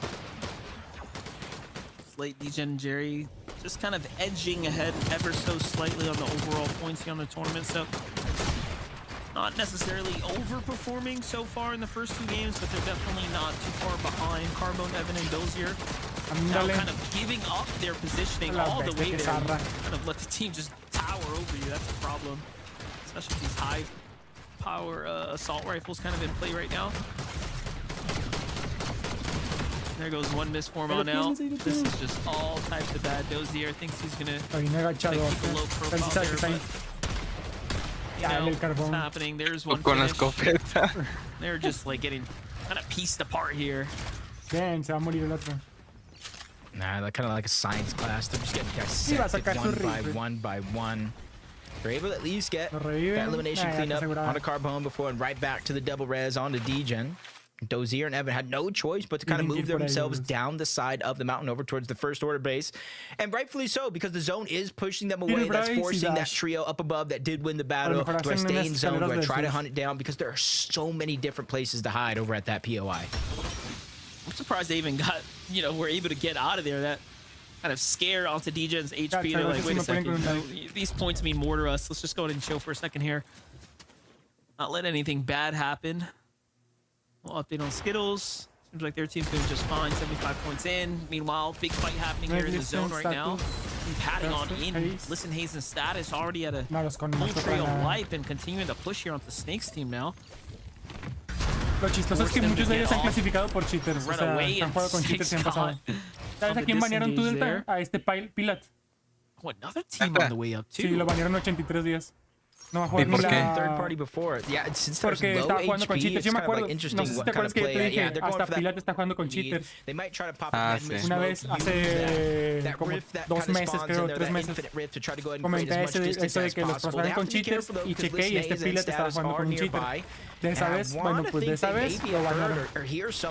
Porque tiene historial con un cheater. So now that they know, they have to wait for them to use that rift. Otherwise, they gotta por eso lo banearon. There's some launch pads nearby that Hayes is going to go ahead and use. You don't want to be stuck in the sky for too long, especially this deep. La neta que chido que lo hayan baneado porque es justo por jugar con cheaters. Available now as well, so o sea, son cuentas de 5000 de PR, 7000, no te la crees porque llevan jugando desde... En ese momento era medio, o sea, ponle que era abril-mayo y la gente esa que ya tiene 7000 de PR apenas habían comenzado el competitivo en este año, literal. O sea, en enero o diciembre. No tenía sentido. Obviamente lo iban... Yo pensaba que lo iban a banear, pero... No pensé que hasta ahorita, o sea, se cambiaron bastante. They usually still try to fight this one out, try to take it all for themselves, but it's not just the loot that they're dropping, but you're seeing how much loot that they do actually get. Huge upgrades in almost every single loadout slot, extra jugs, HP, but it's the XP as well. And exactly what I was talking about, whether there's a team or not, Monster, they're making their way over here towards the boxcars. Yo me lo voy a estar llevando media. Está muy buena, yo la uso todo el rato, la verdad. O sea, de hecho siento que me sirve más que la sentinela. Estoy muy rápida. Para reemplazar y pegar. La sentinela tiene como un delay. Sí, siento que ya es más lenta la sentinela. Sí, por eso mismo la nerfearon. Degen's team also just inching their way in from the outside of the La neta, zone quiero there ver la de too, mañana, es la de Peter. everyone seems to be more focused on Esa sí va a estar right buena. now. Sí. Y creo que no le contesté. Mason, Madeline, right now. Just at the shiny shafts, not a team in sight here, so. Lo malo es que si clasifican con cheaters a la hora de la verdad cuando juegas los torneos importantes simplemente no llegas al nivel de los probably demás a couple teams that already land here trying to be proactive. Take mira, a lot of the different mountain ranges just north of shiny shafts. Una es esa de que juegas con gente nueva para ti y no encuentras pues gente pro porque realmente con los que clasificaste son cheaters.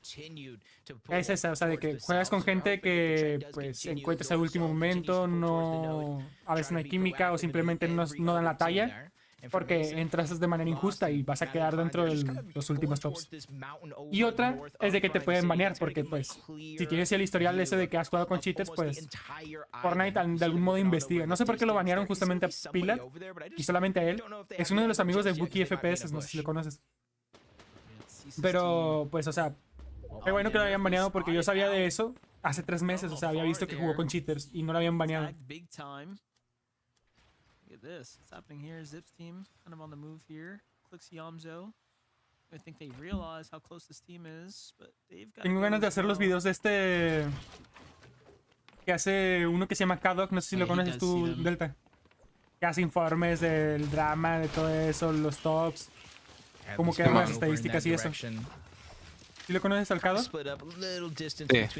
Yo subiré esos videos pero en español porque no es como el Smicho, pero subí como la información, drama y todo eso que hay en Fortnite competitivo. Ajá, para hacerlo en español. Porque no hay nadie que lo haga. Voy a checar el Twitter de Pilot. Recién vi hoy que sí lo habían baneado. No pudo jugar la del día de hoy. No sé si es el día de hoy.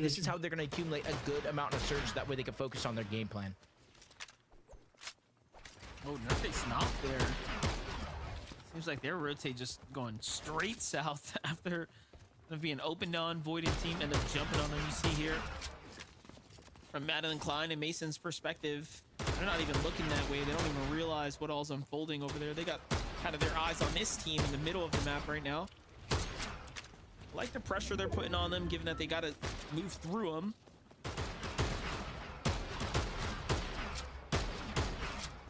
The only situation now is you got to make sure that all this damage that you're going and waiting for to rotate is going to be worth it. Because now you kind of rotate into the clear open. No puede jugar ni creativo, o sea, pobrecito. All of them with the misform, and as of now, not even having dashes charged up and ready to go. So if they get jumped on, disaster could strike. But you see in moments ago where Mason was looking at, able to get that damage. He did get that knock onto C's. That was Bearface's teammate that you were talking about early on. And they move in to kind of solidify the elimination. Something that's absolutely necessary at this stage. Tony, el Noisy y el Carrera Nota. To even double back down and go into the zone and fight. So probably just desperate for damage. Bueno, ya era hora de que hagan algo los de seeing, you know, what's to come, kind of looking out towards the future. Noisy, Tony, and Creon though. Playing deep into the storm right now. Es que prácticamente han baneado un equipo de cientos de los que ahorita fácilmente pueden banear a 15, 20 equipos de las 3 tablas, de los 3 grupos, pero no lo hacen porque va a haber mucho hueco. There's a few teams there. You got to think all the teams landing towards the north. Everybody tries to make that early Carrión ha clutcheado como solitario 30 puntos. Es el mejor jugador solo clutcher de ahorita, hasta ahorita. De las 3 partidas que van es el mejor solo clutcher de la sesión. No pueden ni jugar Blitz Pro ya. Plus the damage they were able to get in the distance because they land over towards pump power. A lot of teams having to rotate through them as well.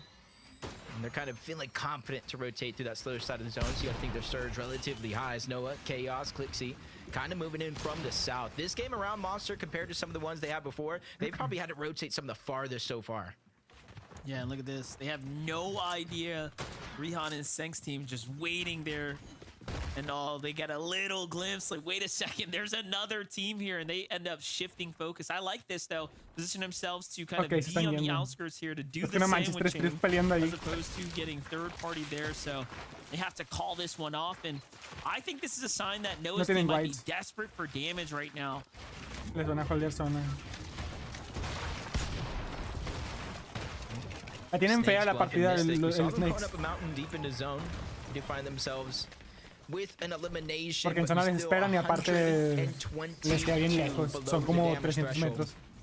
They do have some medkits. They have some shields. Even the dash sprite to try to close the distance. Empezó la pelea. But none of that is going to help them in terms of accumulating that damage. Even un tiro. Looks like possible elimination on the void here. Kind of soften the blow of that También damage, but they still bats, need to find more. There might be one player behind them, but it's all about the focus in front of them because they still have to rotate towards the zone. Casi no se movieron. Ey, Clix está teniendo zonas donde les queda muy cerca, literalmente.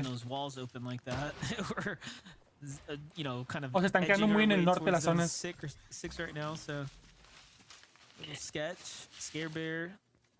O sea, lo que viene siendo nuestro spot cerca, van a quedar las zonas a mediación y arriba. Keep tabs on them. To the other side, what's unfolding here? Little 3v2 now as Esvin claps back onto Cairo, gets collapsed on, gets a trade-off though. Not bad, walks out of there with 1 HP. Misform, Miss has to come down for the HP here. No time wasted.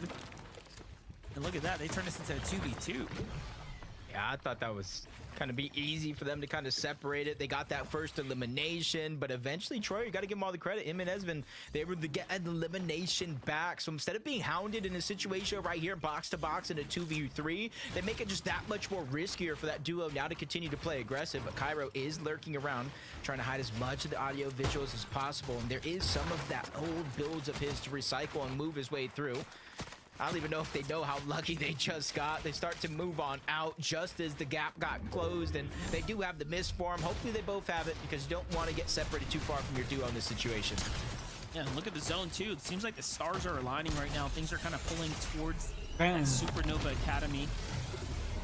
Excellent job by Troyer there. Surge now active. You see Fade, Hulk, and Tofi kind of unfortunately below the Surge once again. This is another game here now where kind of found themselves in a bit of a tough situation. The Lone Wolf just about abandoned. Casi tirando 70 para sexta zona. Usa el Superman, usa el Superman. That mythic Spire rifle, so they do have the Demon's Domain loot as well. They just need to drop and pick it up, start that shield to regenerate, but they're still below the damage threshold. You do not go down in this situation, so you cannot get ticked for that final amount of damage. You get straight up eliminated. Está bien macaco, la neta, se quedó uno de vida. Get the revive back on up, and now the zone is overtaking them as well. Problems on top of problems. The Willers and Gyro, they're at least above no lo dejan en paz, cabrón. O sea, lo hubiera matado y aparte se hubiera curado. Obviamente, o sea, haberlo matado, pero se hubiera quedado como en Surge. Y metieron al Wills. Ve la zona. Only a 2-tick as of now, but it just gets upgraded into a 5. He is definitely on the clock here for survival. Chale. Almost gets all those extra heals to buy some time. El Tofi, ahí sigue dando guerra. Seems like he just had an angle on con him. Surge. Está peleando solo y va perdiendo, imagínate. O sea. Unfolding, unraveling almost at that southern start of the map. Take a look at what happened here.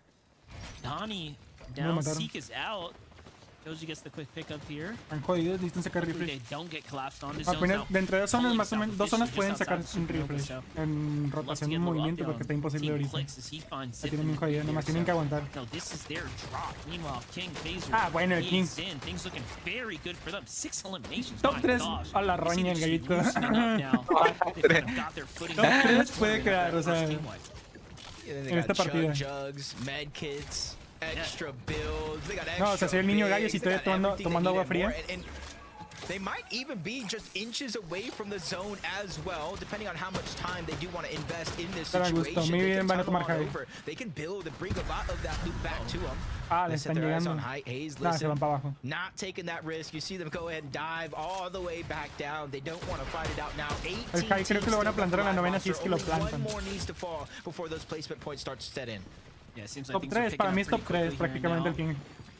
Pero ahora de que el equipo va a llegar seguro, porque tiene muchas curas y el PH sí no se mira jodido. Es el que se muere primero. Chale, imagínate el Tier 1 de Brasil. Se miran como un promedio en línea central. Carrión está sólido. Clix igual.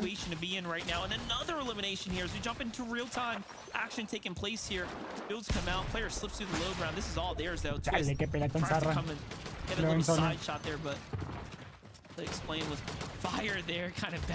Demasiadas curas. 1400 de Surge prácticamente. Y siguen sacando, o sea, no escatiman. Era más Surge.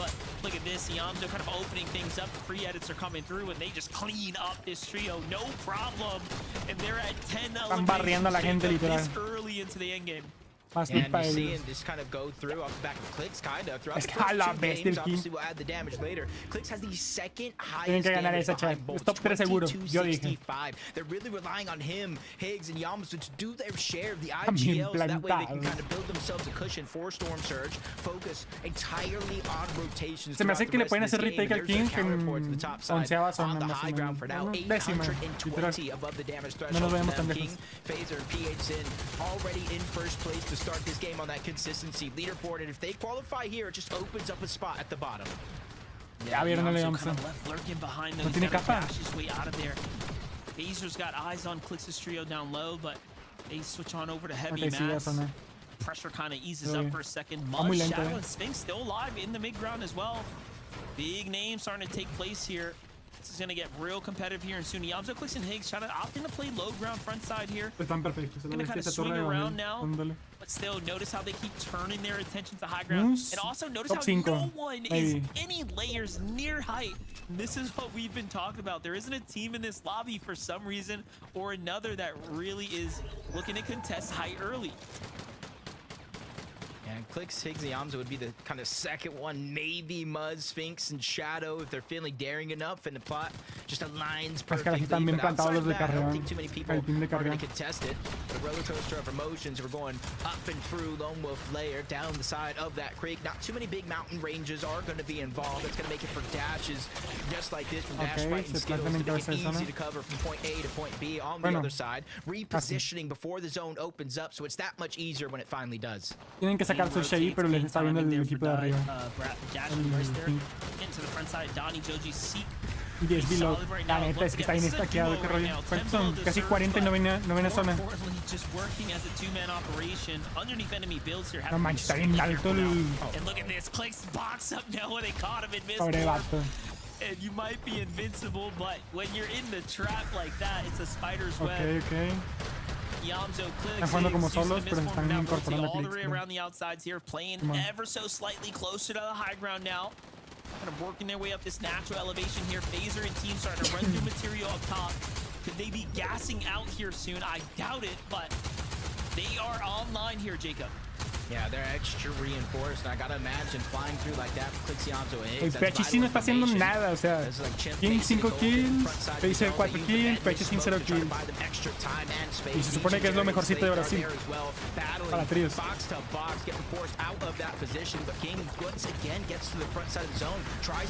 Dale, como no lo bajaron.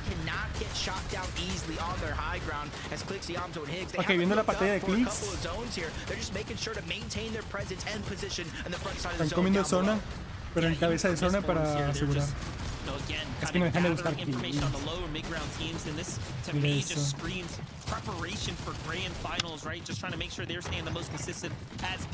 Va para arriba la zona. Simón, va para arriba. Bueno. So now putting pressure though, they've got a long way to rotate out. Donnie and Seek doing just the same here.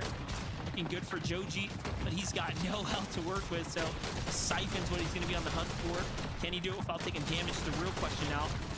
Kind of hunting through the layers. I like what those... Van a ganar, creo que va a ganar. Just not giving anyone a break here. And again, misforming, leading his way through Clix now on the outskirts there. Just perfect positioning time and time again. Yeah, Yamzo proven it's not just the brain. He got Brawn as well. Yo dije King top 3, Moose top 5. Ahorita quedan como unos...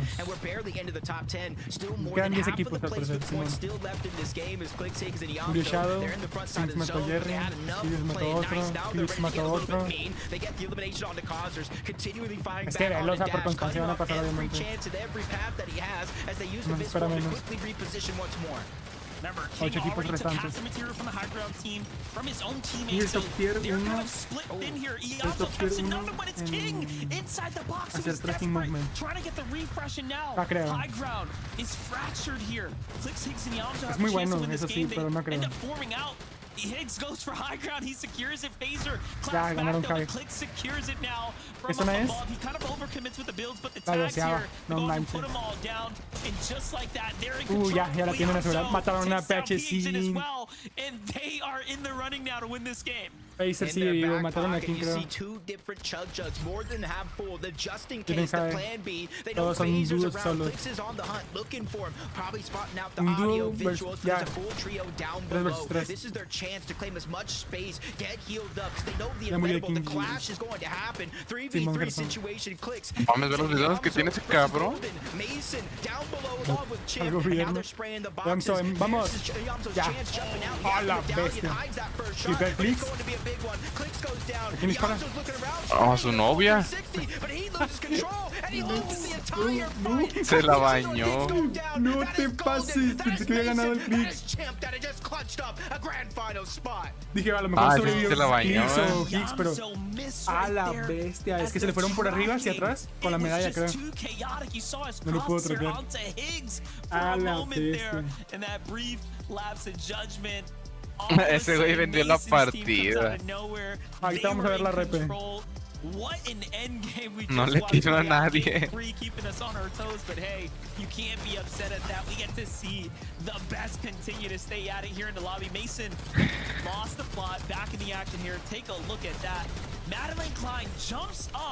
And they just didn't even realize where Madeline Dice que este güey tiene un chingo de bidones, la regaron. Ya sé. Es que a lo mejor no quieren ganar. O sea, Thompson no hubiera bajado, no creo que sea tan tonto. Seguro, así como le hizo Pollo de que no quería ganar las partidas hasta la última. Y ahora sí, ya ahora a jugar a Hilo. O tratar de matar a los últimos. Oh, man. Creo eso, porque, o sea, quieren jugar más partidas simplemente. You know what? It's fine. This is all part of the plan. This is all es parte del plan, dice. Part of the plan. Congratulations to Mason and his trio. They're going through the grand finals. Yo creo eso, o sea, de que no quiso ganar intencionalmente. Porque hubiera jugado Hilo, ganan por Hilo, seguro. Sí, porque ese aim del otro vato se vio bien acá. No, aparte, pero ahorita vamos a ver. To the loadout, to the heal off potential, high ground control. But when there's just another trio waiting to ruin your day, sitting in the thralls of low ground, waiting for you to just not make one right move, well, that can really just show you how unpredictable these lobbies can be. Big shout outs, though, to Mason, Golden, and Chimp, a newer trio forming just before this season started. And honestly, I don't think anyone was expecting this trio to win the way that they did, but I love to see them make their way into the grand finals.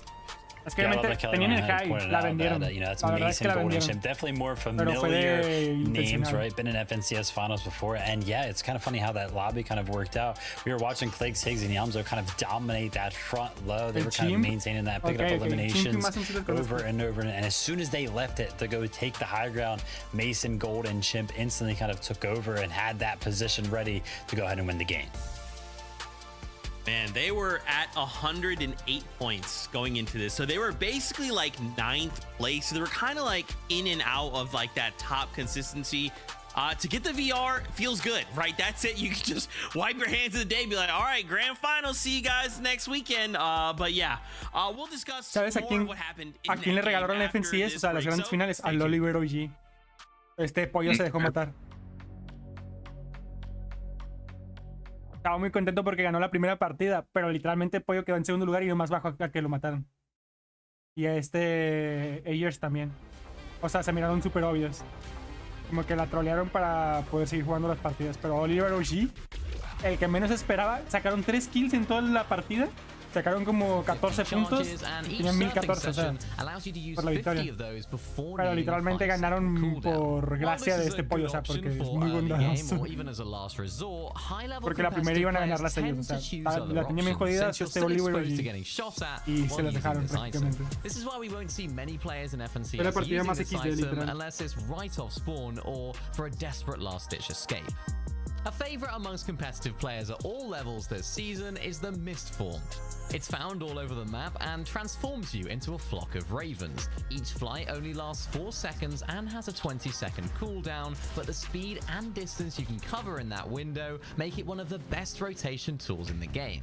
What really sets it apart is that while you're flying, you can't take any damage, not from other players or even the storm, which is why in a heal-off situation, we always see top pro players using the Mist Form to avoid taking any storm damage while they look around for heals. It's also perfect for making sneaky high ground retakes in the late game. On top of that, many pro players are actually using this item defensively too, escaping box fights when things get chaotic, making this item not just about mobility, but key to survival at times. The final main mobility item that competitive players are using this season are the dashes that can be obtained by throwing down the dash sprite and entering the circle it creates. The great thing about these is that any player in the area gets 3 dashes, so your whole trio can load up with mobility at once. The dashes themselves work very similarly to the Underworld dashes from last chapter, except they will not give you full damage immunity, so watch out for that. When it comes to box fighting, some of the elite players are using these dashes to get inside of boxes when they have the upper hand in a fight. When used well, these dashes can really be one of the most valuable assets to any team's inventory. Finally, we mentioned at the beginning of the video that there's a mobility item that only one player can use, and it's Core's Shrouded Striker Medallion, which can be obtained by eliminating Core on the Rift Island. This medallion allows the user to have increased stamina, jump further, faster and higher, partial invisibility, and fall damage immunity. We often see high fragging players like Peterbot and Marius taking this, as they use it so well in endgame to dip in and out of fights, finding eliminations as they do. Sometimes top players even combine this medallion with the dashes to get full damage immunity from those too, making them a force to be reckoned with.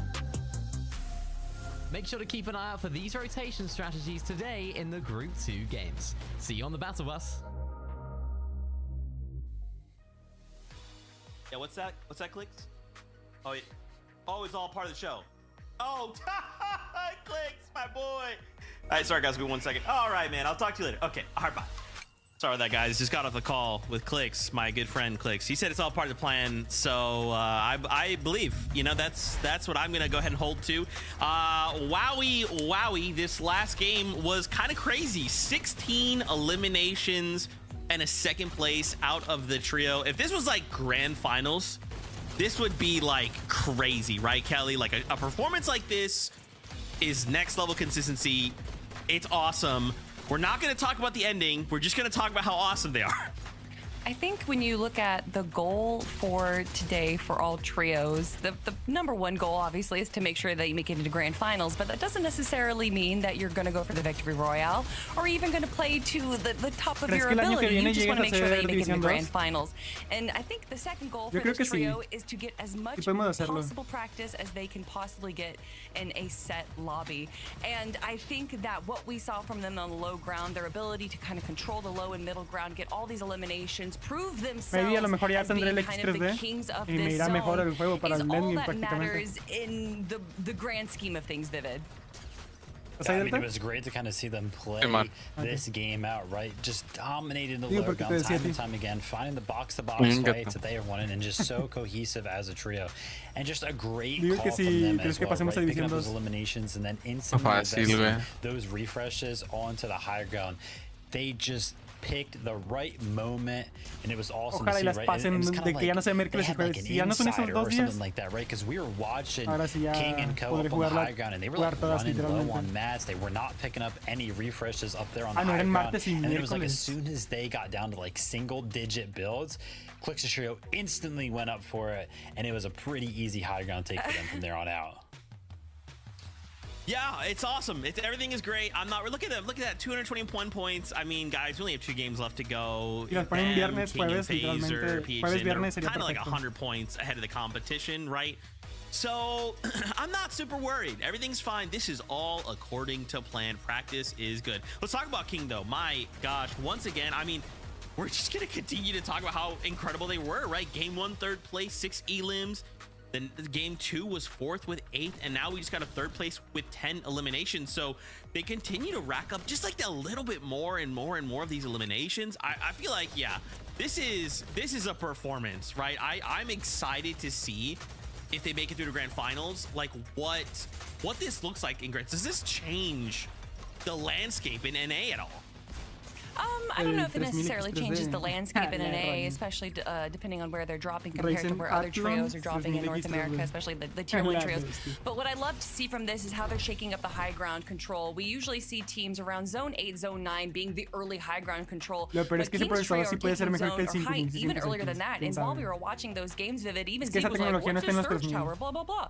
And it wasn't a surge tower. This is just kind of how they like to control high ground. They do it early. Even if Zone doesn't pull in their favor in the half in, half out, they still move to control high ground from there. But we've seen just what a deficit, especially when it comes into materials, that causes for them. However, it's worked out for them in the past. They were even able to take down Peterbot's trio in the performance evaluation cups holding high ground. So I think that it just didn't necessarily go exactly the way that they wanted to. But for me, Vivid, I love to see just any kind of variation we get from high ground. And that's what Phaser, PHZen, and King are doing. Yeah, I mean, besides, you know, Zeke saying blah, blah, blah, he also was talking about how they went those eliminations. I gotta say, I actually kind of gotta critique the trio on that, right? Because it's like, yeah, we jumped into the end game, right? And it was like 9 zones. They had 8 eliminations. They were doing great in that regard. And then during the movie zones, there were just no eliminations. They didn't find any. If we think about the game before, right, with Khanada, Bolts, and Rapid, right, they had somebody down there picking up those eliminations, but this trio was just not finding them. They did not get the refreshes, and so that way they could not end up holding the higher ground in the end. I see you, bro. Hey, whoa, this is my show, Vivid. Okay, Fortnite fam, I'm gonna have a little talk with our analysts, okay? For now, we're gonna go in a game. When we come back, they're gonna be set straight. Okay, casters, over to you. I'm gonna talk to you. Is that our show? Is that Zeke's show? Or is this the people's show, Monster? There's 2 games left. Time truly flies when you're having fun, but the closer you are to the top of the leaderboard, the more flexibility you have in your game plan, kind of business as usual. The further down you go, depending on your point deficit, you have to make these next 2 games count. And the battle bus is ready, so let's get right into it. Peleas de spot. That's right, we're at the tail end of the event day now. Game 4 is here. After that will be game number 5, and Group 2 will be wraps. You know, at the start of the day, I made the joke, kind of just politely saying, hey, you know, I don't think we're going to get any Acorn-esque shenanigans today. I think everyone's going to lock in.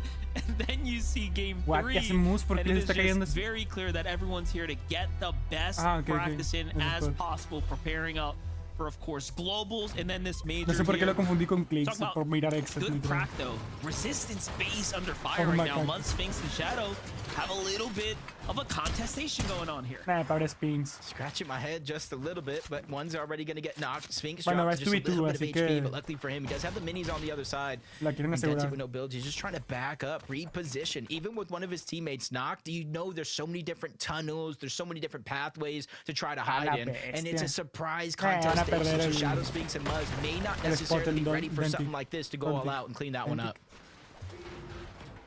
Yeah, I thought it was gonna all go downhill after Sphinx got tagged up like that, but just barely inching away, and then somehow turning this whole thing around. They get the knock. And Muzz trying to see if he can open up some big tags here. Shadow jumping around. They're essentially full health, especially after this big pot. Just letting time pass. They know exactly where these players are at. They're pushing forward just enough to make sure they cannot solidify a revive if it does come down to it. But he's nowhere in sight. And this is where they're trying to use their numbers, pouncing on him one after the next just trying to get as much control. And now, Monster, they even have them separated into 2 different individuals. I like this. You know, I've been a big fan of Shadow for several years now. A fun story of coming across him way back in the day. I met when he was 13 at his first event. look at how far he has come now. Dale. He's continued to just work his way up and time again now fighting his way through. I think this is the first time I've actually seen him alongside some pretty heavy hitters, you know, with Muzz here. Sphinx, obviously someone who's continued to trend up as far as his overall confidence and finals go. Very nice to see them survive that drop here and continue to fight their way through it. Yeah, I feel like every year there's some, I wouldn't say unknown names, but relatively names that people may not necessarily have a lot of stock in. Currently as well, we're going to be able to see him tomorrow, one of the newer players, kind of getting that shine. And Shadow as well, getting that shine, being able to play with some of the best. And even on West, you got siguen persiguiendo la primera victoria de un FNCS. Champion Epic, well, but Lone Wolf, from También game to game, still ganando un FNCS. this time around, though, King does look like he's going to be the first one to drop. He hits in, getting pressured. This one does not look good, because that's going to be a full wipe. No knocks there on PHN. Dream. Just prior was definitely close. Wasn't the cleanest off jump for them. Clix it doesn't surprise me that they fall here, but it's also just a sign that they gotta work on that game. Es que está contesteado. Especially if they want to be fighting for a Lone Wolf layer potentially at the next major finals. As we know, I mean, that could be any one of our top trio teams that are going to be looking to take that. I know. Mira, corrieron al otro equipo, ¿no? Kind of moved over to the Supernova Academy. No, hay tres. Hay tres tríos ahí. 4. Se les acerca uno.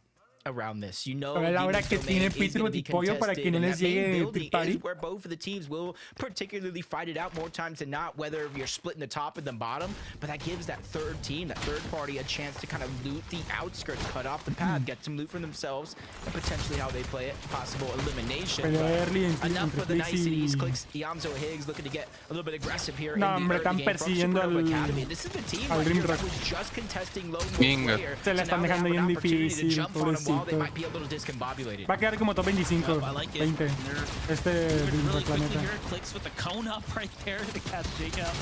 Aunque no los he visto en ninguna mid-game ni final, así que... ¿Ya? ¿Perdieron?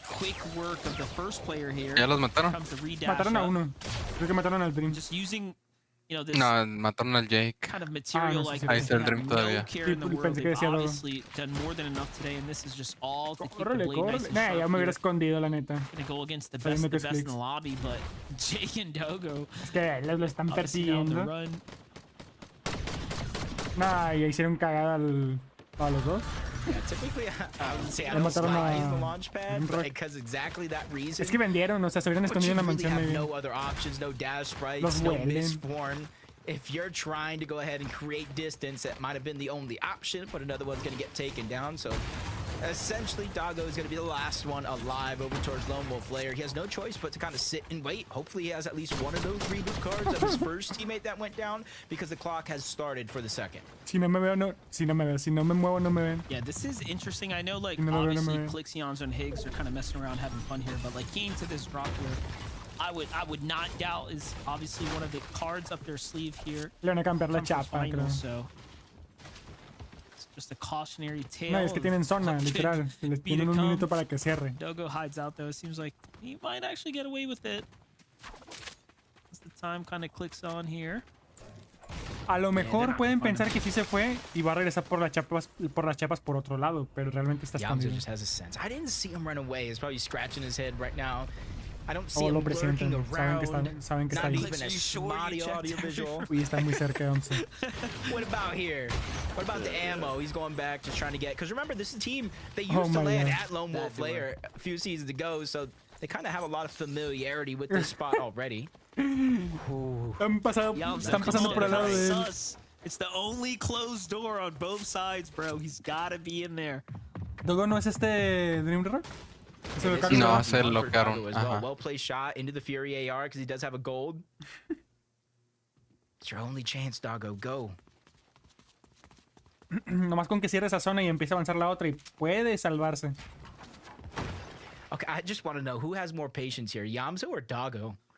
Definitely Doggo. He's got no reason to run right now. So funny. Like a straight out of a movie right there. Es que para que trolean con el pad. Uses the ability on hubieran usado un low pad. Well played. Usaron un high pad.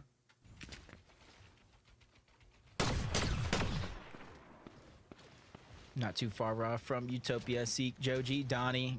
Rotating away from Shining Span this time around. They had the advantage to kind of hold on to it for as long as possible in game one.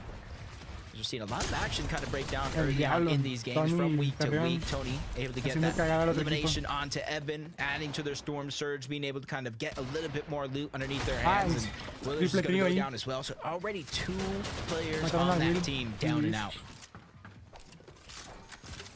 This is a continuation here for Creon, Noisy, and Tony. Seems game after game they've got Steam's number on their back, but now Zone's kind of pushing through. Looking to kind of take this one on later. Coming back into it though. Take a look from Tony's perspective. How things kind of unfolded here in the replay. Big knock there. Just kind of kicking things off here at the pump power. Oh, and it was just a matter of repositioning for them. They didn't want to be the team kind of getting lurked on there. Pyro's going to be left behind now. Si craquean a uno, si se les dejan caer como gordos en tobogán.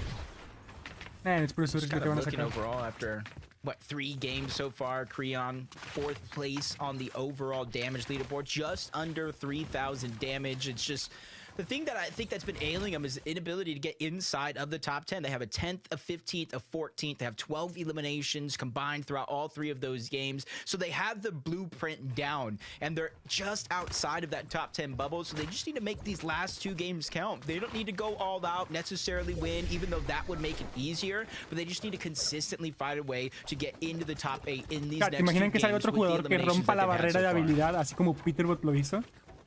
Que digas, empezar a ganar de top 1, top 1, top 1, pero que opaque los tops de este Peterbot.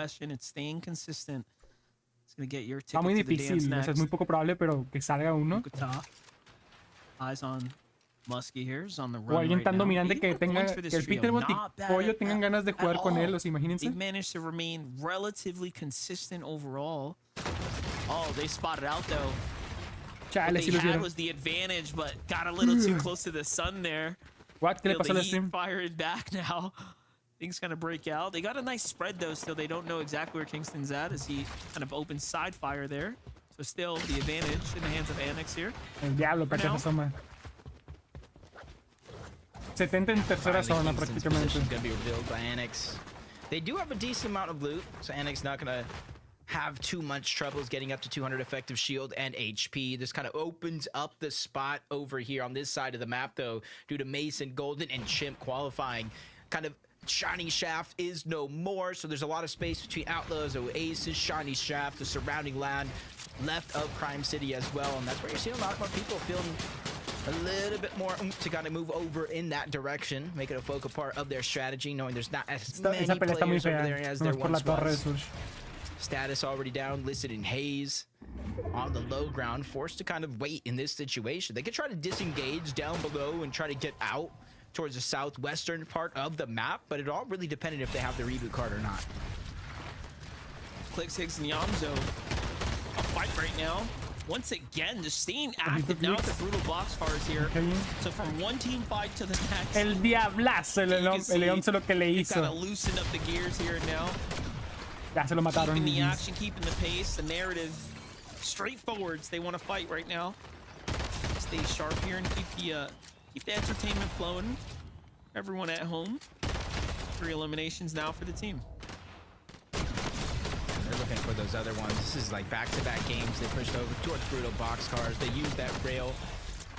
Literally just land right on top or close by. Flurry's just getting a flurry of shots fired in his direction by Yamzo, keeping the pressure up. 50 shots with that Spire AR. They're just able to endlessly spray 4 days. As Flurry, it's going to be the first one gone, or I should say second one out of this fight. Zift, he's just trying to create as much distance as possible with that exotic pistol, just dealing so much damage and helping Clix close the distance again, even with the dashes. They're just hot on the heels. This is elimination points. This is one step closer to placement points. And it's all that loot and more as you see them inching that much closer to upgrading their superhero rank yet again. Yeah, just a couple moments away now. But roughly a half elimination. Maybe you might take them straight into the next ranking. Carrión come mucha zona, no sé por qué. As Noisy, Creon, and Tony just time and time again, zone fights, different teams, no matter where they go. This time at the Supernova Academy, there's a lot of leftover loot here. Don't forget, Clix's team just ransacked this super quickly and moved straight into the Lone Wolf layer. So all these team here's have a lot to work with. Uy, se mataron al Noisy. Ándale y se va volando. Trying to knock. Seeing some stats right now. Noisy Creon. Tony, they've taken 9 ticks of Storm Surge throughout these games so far. So you're seeing they're really just trying to make it count. They've taken the most storm damage, I think, out of the entire lobby, matter of fact. And you're seeing it's a huge part of their game plan, sticking so long in the zone. That's how they're finding eliminations. That's how they're finding damage for Storm Surge. But look at what it cost. They're already down at least one of their team members, kind of forced on the back foot. You see one of them disengaging back over to their regular POI pump power. Tony's trying to go over to Supernova Academy in just 2 separate directions. Now what's interesting is, though, there's just 2 teams there as well. So this overall monster was a 3-team battle. Yeah, that was personal for Tony. He's like, you got my guy. Qué suerte tiene el equipo de Carreón de siempre estar peleando con 2 equipos distintos. Turn the tide for them, but Dozier's team managed to do well. They live to see another day. Seems like Tony, Noisy end up regrouping there on the rotate out, so they're going to be long gone here. Oh my god, se quedó uno de vida literal. What do you do? There's nothing you can do there. Nada que hacer ahí. Repositions, gather some data for a second. Y se los matan. A la bestia ese tío. Nice shot by Dozier to take down Willers, trying to even it up into a 2v2. Cuando Ryzen pick, not able to save the day on his teammate just yet. They revieron al Tony. Around the outside, but he boxes it El up. diablo se lo durmieron. Nice tiro. Dozier's gonna go down. Kyra loses another 1 shot, of his teammates. That Zusto that gets taken out. So it's a 1v1 effectively, and just in the distance, no lo va a vender. Still 3 more teams. Carbone está mucho más. Fully off guard there. Tiene mucha más vida. Little miss for him to go in and reposition up. Gets the high ground. Here comes a chase from Carbone. Uy, llegó otro equipo justamente. But this trio coming through. It's Tony back in the reboot too. So no, chavos, estos vatos. Son bien hambriados. Es que tienen que subir. And there's another team in the Supernova Academy. Okay, I don't know what's happening here actually. I take it all back. 2 more teams that showed up from the southern area straight into the Supernova. Okay, one of them is Clix, by the way. So I guess they did not forget how much loot they left behind. That's actually a very good amount of elimination, or information, I should say, for them towards the backside of the zone, because it's still pulling towards the south, so they can make 1 of 2 decisions: continue on with the game plan, rotate south, depending on how far the actual zone is, or just wait. Whatever team comes out of zone is going to have to run into them, or they go all the way around over that mountaintop, and if they don't have heals, it's probably not going to be a possibility. So the cards have been dealt. Higgs, Clix, and Yams are the ones that get the better hand. Yeah, they were probably thinking, oh, let's go back. Let's get some A-rank chests, you know? And then all of a sudden there's like mad action at the Supernova kind of in the zone there. So yeah, no sense of sticking around for too much longer. He's kind of devolved quickly on the feed as you watch. Batman Joe and crew jump in, taking out Fade's trio here. The southernmost portion of the map here to kind of round out zone 4. Qué rápido, Pobre Fade. Tough couple of eliminations there. Game 4, 2 games left. This one, whatever's kind of remaining, and then 1 more to kind of close out the day. So I feel like a good portion of the teams, you know, if they find themselves falling short of that victory royale, you kind of see the proactivity in terms of aggression. They're just trying to close that point gap as much as possible to give themselves a final fighting chance if nothing goes right here. Revive comes in, Nerfface fresh off the reboot. Well, still meets the same demise. He's going to get dropped down low. He can't even go down there without getting eliminated altogether, but that's exactly what's going to happen either way. But it's just so Zemo can get the reboot card yet again. A perfect play. If you're going to go down either way, Monster, at least make it easier on your teammates. Al menos tienen su tarjeta. Yeah, you saw Batman Joe thought about it. Es una vendida literal porque está muerto y no pueden revivirlo. Está mucho más difícil. En este caso ya no creo que vale la pena poder revivirlo. ¿Estás ahí, Delta? It's the little things that definitely Semana, ¿qué anda? Haciendo. Go further in this game. ¿Por qué? No, pues es que pensé que no estabas todavía. Muy. Bryce, comiendo, Dash, ¿qué? and Skittles. Just judging by No, the ando loadout. farmeando en We have that Minecraft. mythic DMR. Well, Skittles is still back on the island, so you got to have the medallion as well. And they have good position over control of the Foxy Floodgates Mountains for Skittles. He's just trying to use that misform so that way he does not take that wind tunnel 61 personas down. en sexta Because if zona. he did, it would just kind of leave him susceptible to taking a ton of damage from the players in the surrounding lobby. He's just trying to recharge, reunite with the rest of his team. Trying to see who is out. Oh, exactly what I said, Monster. Just wait. What? Whoever's going to be coming out of zone, well, we got your number. And that's Carbone, kind of meets his demise. But it's just a down, so his teammates have a chance to get him back. Take a look at Cease here. After losing Nerface, and then Zemo. He's in a one-on-one up against Listen right now on the other side of the wall. Nesmus is obviously resetting this entire fight here. 1v1. The big pot comes through, so advantage is going to go to Listen here. Great No, ya free está fire there, habilitado. straight Ya onto pega el Cease. sur. Cease has to hold that one A right la now. bestia, Force the 300 kilo back versus off 1000 here. a Bow. 1000 por encima, a diferencia del Listen que tiene menos This is 300. essentially both of these players, both La tiene bien Cease and difícil ni Listen as matándolo. solos. O quién sabe si lo Last mata. chance really to kind of leave it up to Pero tendría que hacerlo consistency. ya. You go down O here, bajarle you de might poco a just be poco, porque too la neta- far where you might need a win either way to catch up in terms of those points. Baja de a Cease dos. just left down to bandages every 3 seconds, 15 Se curan a HP. 75 Listen y se going through pelean. the same thing on the other side. Es la Now play. Listen is fresh ¿O no? out, so he's officially going to be put on the clock. But instead Tiene of que going through matarlo. that tunnel dangerously in towards Cease, he just tried to reposition, go elsewhere, but I might have Nice. been wrong. He turns around, he's out of bandages, Nice. so he needs this 10 siphon if escudos he's más. looking to stay 10 de alive. salud más. It's all or nothing for Listen. Literalmente tienen 10 segundos ya, o sea, 10 segundos y se determina quién gana. On Lo his más seguro es back right que now. sí, o sea, va a salir Two vivo. tick really starting to add up here. Cease gets the first bandage off. Here comes Por the nadie, siphon eh. opportunity. You gotta hit this once he comes out of misform words. A And he huevo. blocks him. Sí, and acaba de the sacar edit, el... very pelea cleanly de done by Cease. Then just sits there and catches the loot. He won't A be la rewarded with bestia, any. ¿cuánta vida le The baja? storm sickness, are you kidding? El Sickness. He was in there the Chale. whole time. How long? That's 500 damage of Storm that Cease took in the early game with the rest of his Duró team 500 to segundos go en la zona, down son to como Storm Sickness. 8 minutos en zona, o sea, de ahí no salió. Por eso le salió To a Storm last Sickness game en séptima miracle zona. to try to qualify for the grand finals. Otherwise, they're going to be stuck in OCQ, so don't be afraid just yet. Delta, The season tómalo en won't cuenta, be ¿eh? over. It just 500 got that much segundos en harder. zona te muestra el Storm That's Sickness. crazy. I think that's the first for broadcast. When you watch a fight go the 500 distance sticks. this kind of early, you want to call this mid game early enough, but the full storm sickness after a clutch.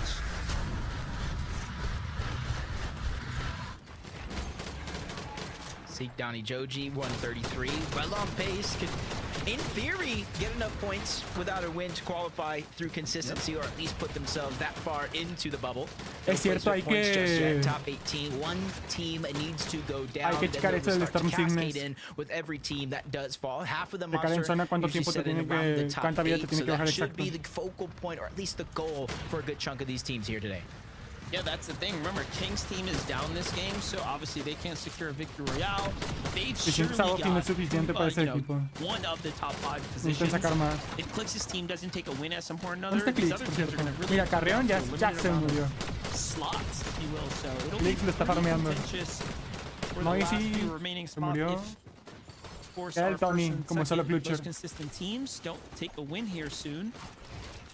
But the way Yamzo Higgs and Clix are playing right now, Ah, no, and no, y with the sí. lack of King in No this están vivos game, todavía. I think they might have this one in the bag. Le So he roban got todo el fourth loot. in game 1. He's fourth on the leaderboard. Can he win game 4? How much of number 4 is Clix's kind of magic number or kind of forceful number, you know, so to say? But Tony, noisy. Cursed They number, lost cursed. Creon not too long ago.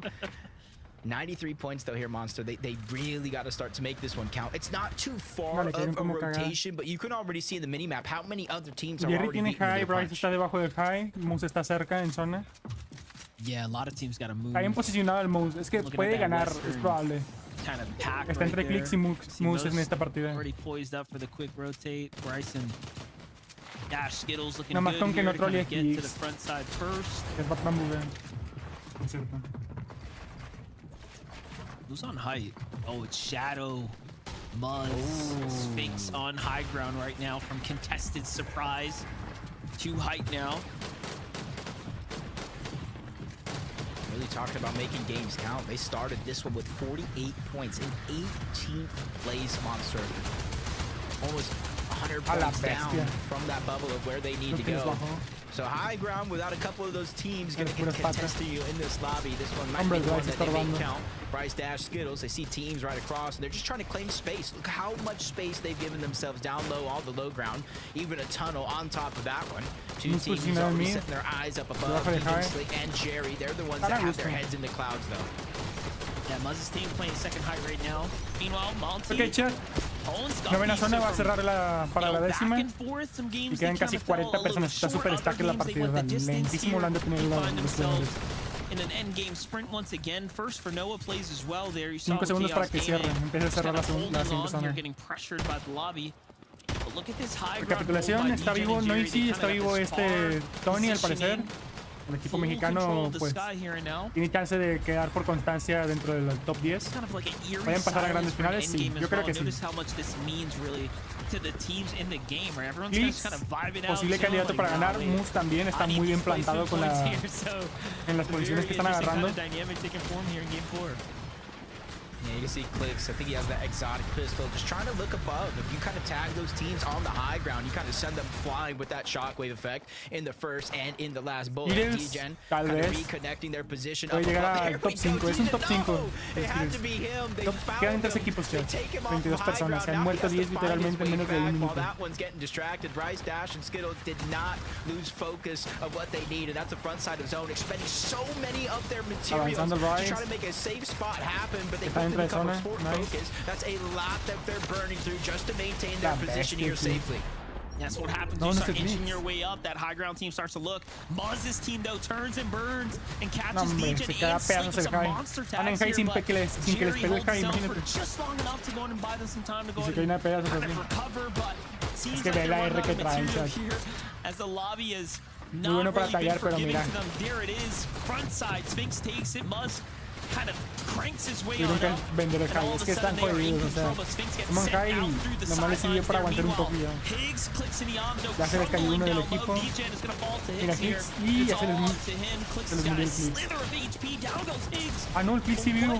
Chat, posible clutch de este Clix, chat. Vendieron la partida ya mataron a Clix.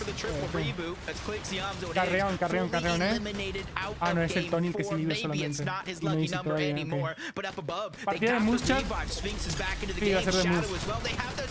Sólida, la tienen sólida la neta. Mataron a Tony, chat. Es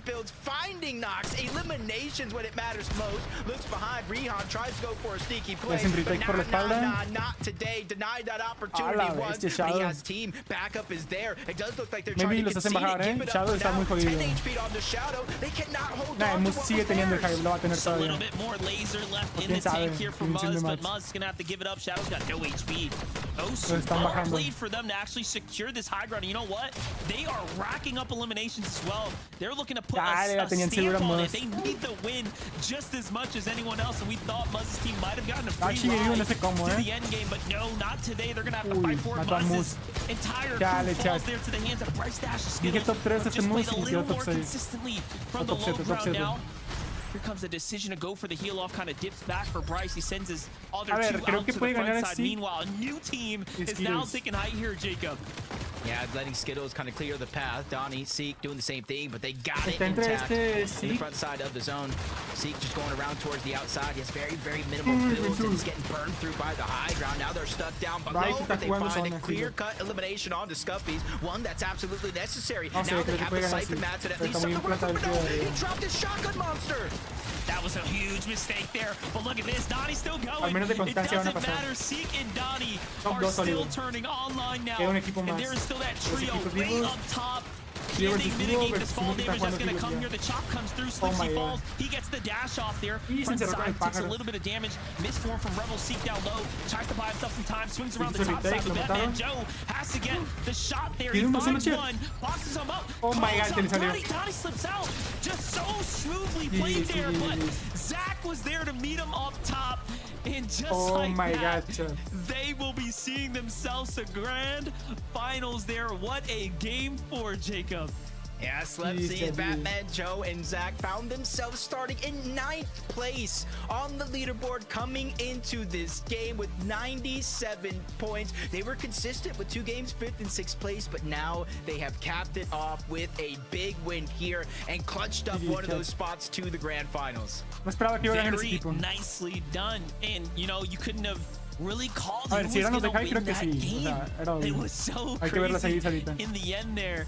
I know everyone was just kind of rooting for Muzz for a moment, but all of a sudden there were other teams that were super hungry to kind of turn online, and this is what we've been waiting for from this group this entire time. Who was going to fight for height and actually take this Victory Royale? Clearly, this is the fast track to the finals. Sí, from Zach's perspective, it looked pretty chill as he had you know, enough time to kind of pick up his siphon there and fight his way back in.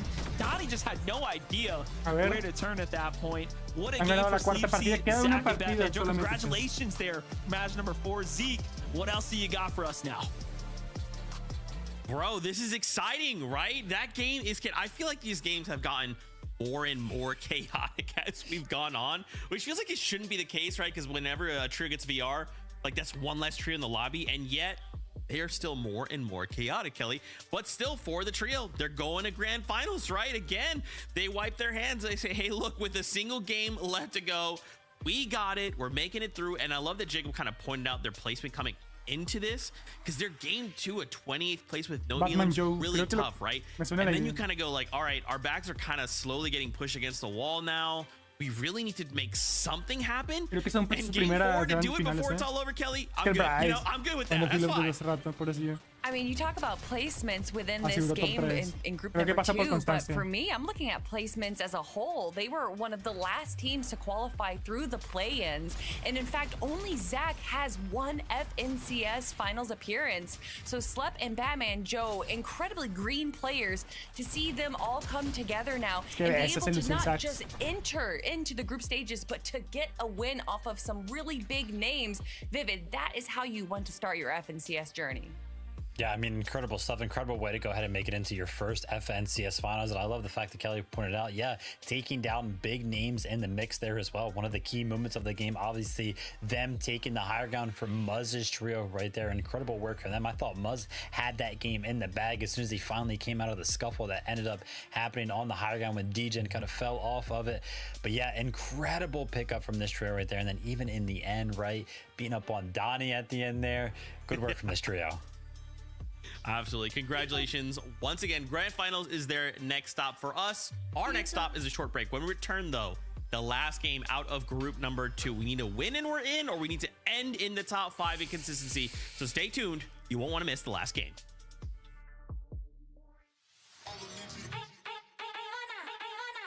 A ver, chat, yo voy a volver en unos minutos. Ahorita vengo del voy a atender rápido. Un momento, chat, voy a volver en un rato. Nomás voy a la tienda rápido por una cultura.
On the floor, this is not a ball. I'm above it all. Start, I see my glow up where you supposed to go. Proceed on the low, can't lose it, find the go. Leave me in the zone, I take your mind and then I snatch your soul. Turn up the track, going deep, I'm in the zone. You know I'm about to go, harder than hard to go.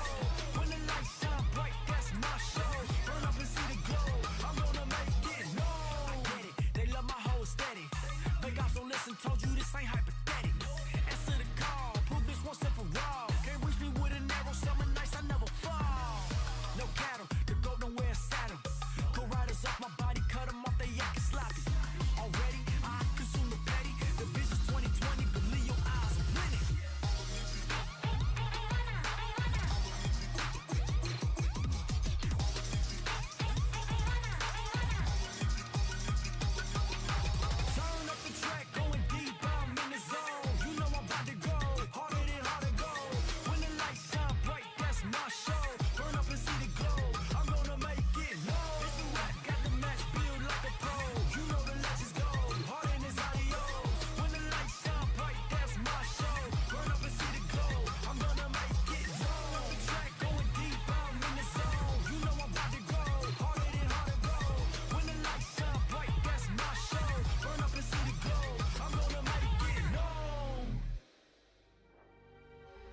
So the trios in this lobby, they only have one thing on the mind, and that is to go harder than harder, go! Welcome back to the FNCS. We are here with a single game left to go.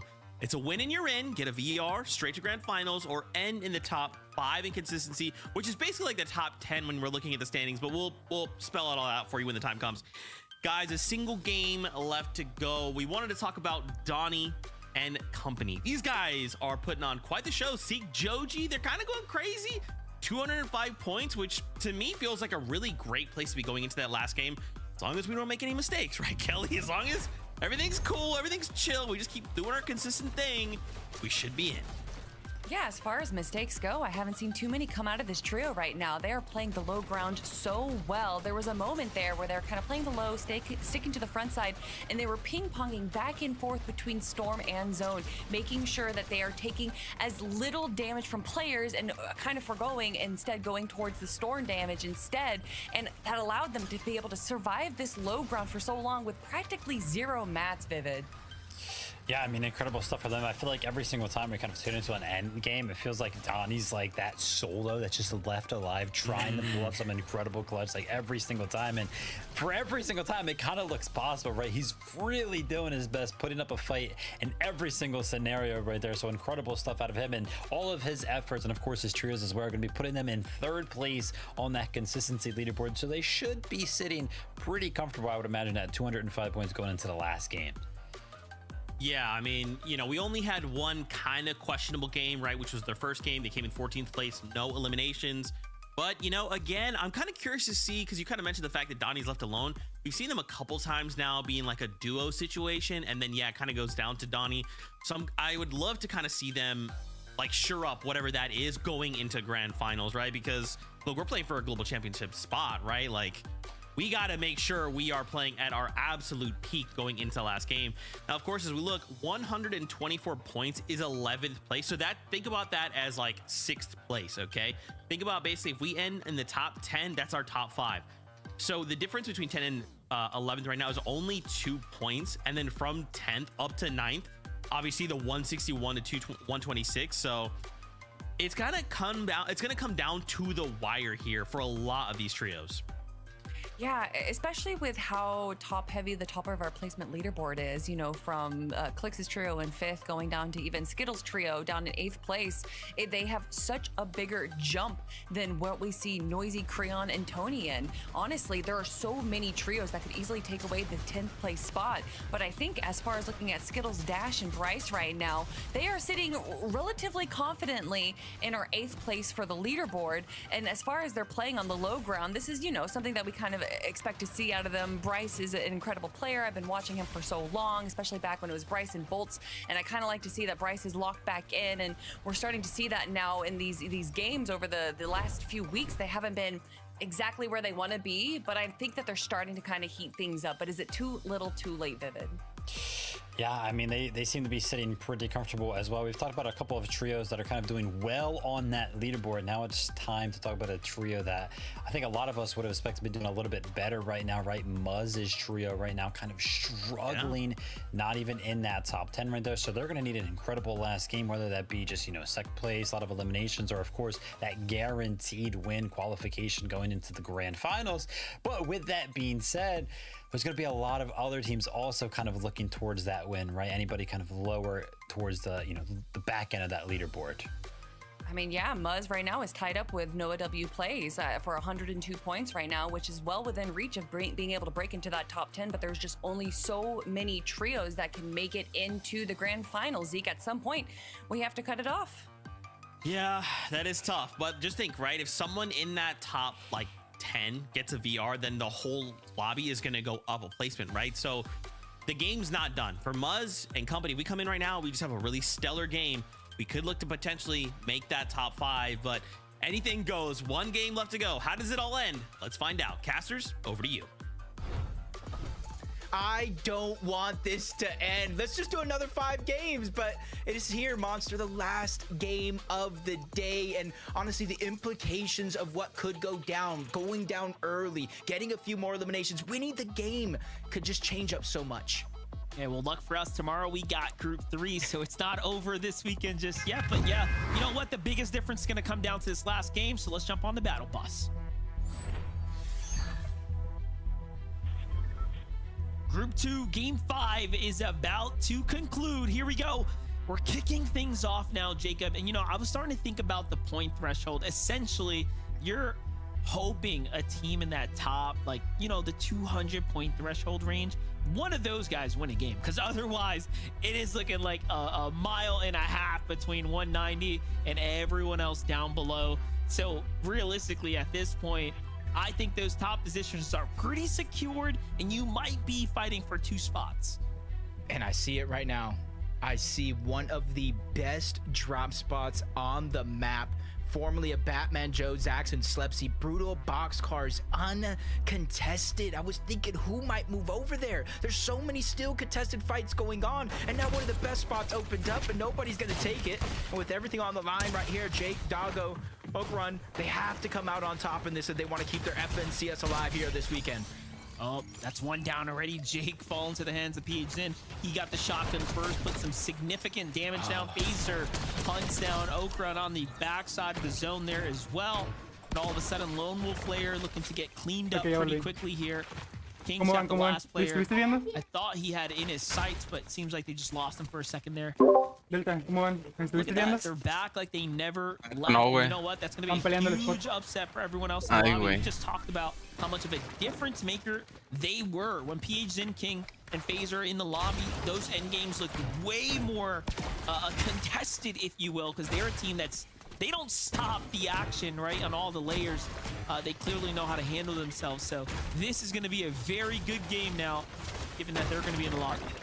Yeah, this is almost like a blessing and a curse for the lobby because they're already inside of that bubble, 200 plus points already. So all they have to do is win, which frees up a spot at the bottom of the leaderboard. Easier said than done, though, because every team that they take down is a dream that they're crushing and forcing another set of players into that last chance qualifier where only 3, Monster, only 3 will make it out and advance to the grand finals. Yeah, I was just looking at the map trying to see if Clix and crew were going to make that fast dash south, but it seems like they're kind of going back to the old trusty loot their drop strategy. Meanwhile, K's son kind of taking the fight here. They end this one pretty quickly. Fade, Tofi, and Bolt kind of jumped in here as well. So Demon's Domain having a lot of action right now coming to the last game. So seems like the everyone's got the gloves off here. Alexson and K's getting their first potential first set of Elim points here in quite a few rounds.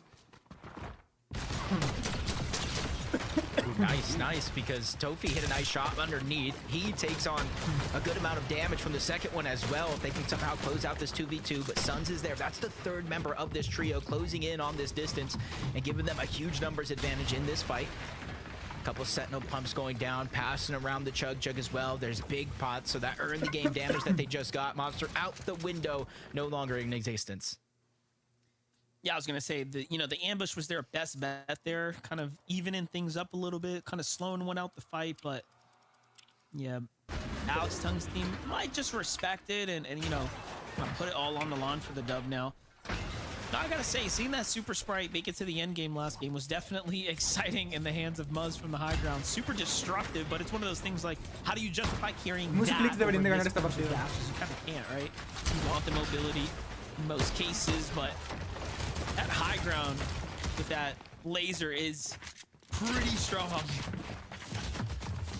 Y Carrión debería destacar en esta misma también para pasar por constancia. Cash percent just trying to disengage altogether towards the outside. Shiny Shafts. I kind of spoke about this earlier. One of the teams, Golden, Mason, and Chimp, qualifying from this spot on the map. It did free it up, but it was only for so long before more and more teams took notice and kind of took that position away. And it almost makes me kind of wonder, is anybody going to be brave enough to go over to Brutal, or is Clix, Yamzo, and Higgs going to get back-to-back uncontested POIs? We'll see there shortly, but Noah plays Clix Chaos Gaming, 102 points. They have two big scenarios here for qualifying Monster. They either get in through that victory royale. That one's going to be hard, but still easy at the same time. Otherwise, you're playing a huge math game throughout the course of this game, watching your elimination feed, hoping those players above you go down relatively early, or at least outside of the top 17.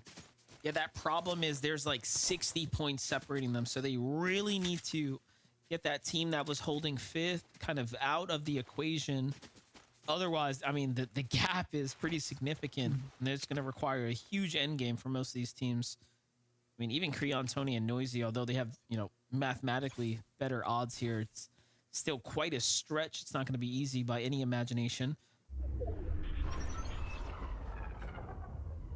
Just trying to look at, you know, the storm damage overall, and it's still Tony, Noisy, and Creon. Almost 1,000 more storm damage than the second place team. It just goes to show that their whole game plan of today's tournament revolves around finding some teams in storm, getting damage, and realistically, Monster, those are the isolated fights that you do have with less chance of those third parties closing in. It's Annex team on top of the peak of that mountain, just trying to use that elevation advantage for as long as possible, especially if the zone allows it and rotates those teams in their direction. Getting a little update here from Clixiomzo Higgs. Checking out their overall situation. Team spotted up north. They're going right back into the action here. We've already got one of possibly the two, but no, this is actually a fresh team. This Dozier's trio. You want to know why I know they want to fight him?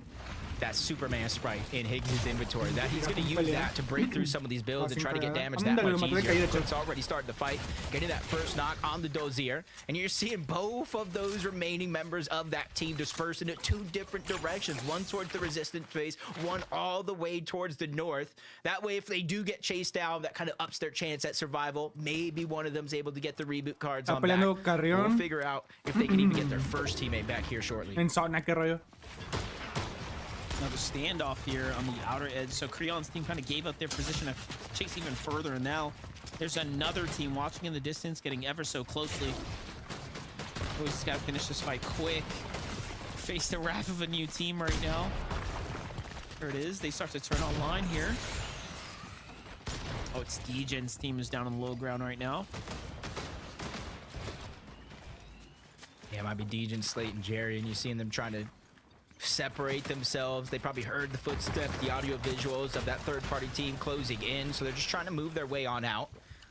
Kind of let the other team down below take a lot of that distraction. Tony hasn't fully gotten out just yet. He's still creeping through, gathering this information, the intel. Is it something that he wants to lurk around, maybe try to find an easy one-shot on either one of these trios?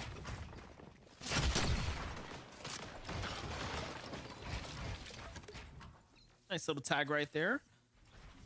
You see Tentic, Mono, Yinks, like not even trying to move right now. They've had a bit of a tough time today, you know, finding themselves scoring anything here so far. Noisy, Tony, and Creon. Kind of waiting this one out, trying to see what this other team wants to do. No one's really pulling the trigger just yet. Let's catch up with Phaser, Pigeon, and King right now. Lone Wolf Lair kind of just on the outskirts here.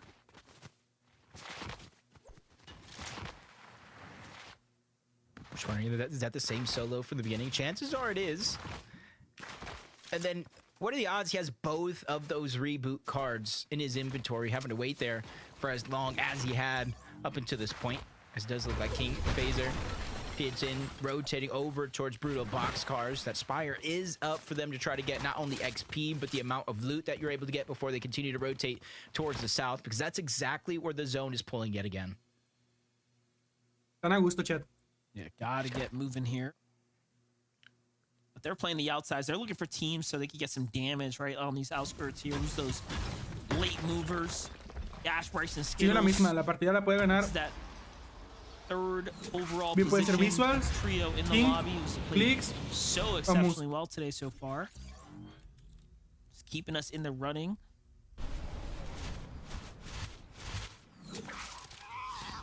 Yeah, they already have the island locked down. They have the medallion. They have the extra heals.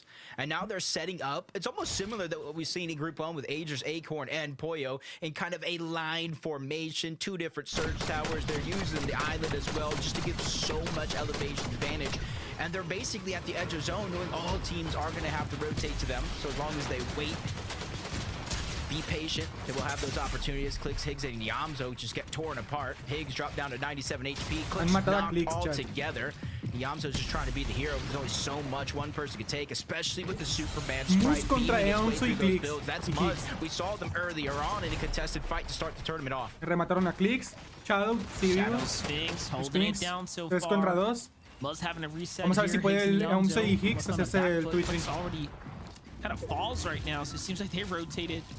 No pueden caer ahora. Wrong team right now.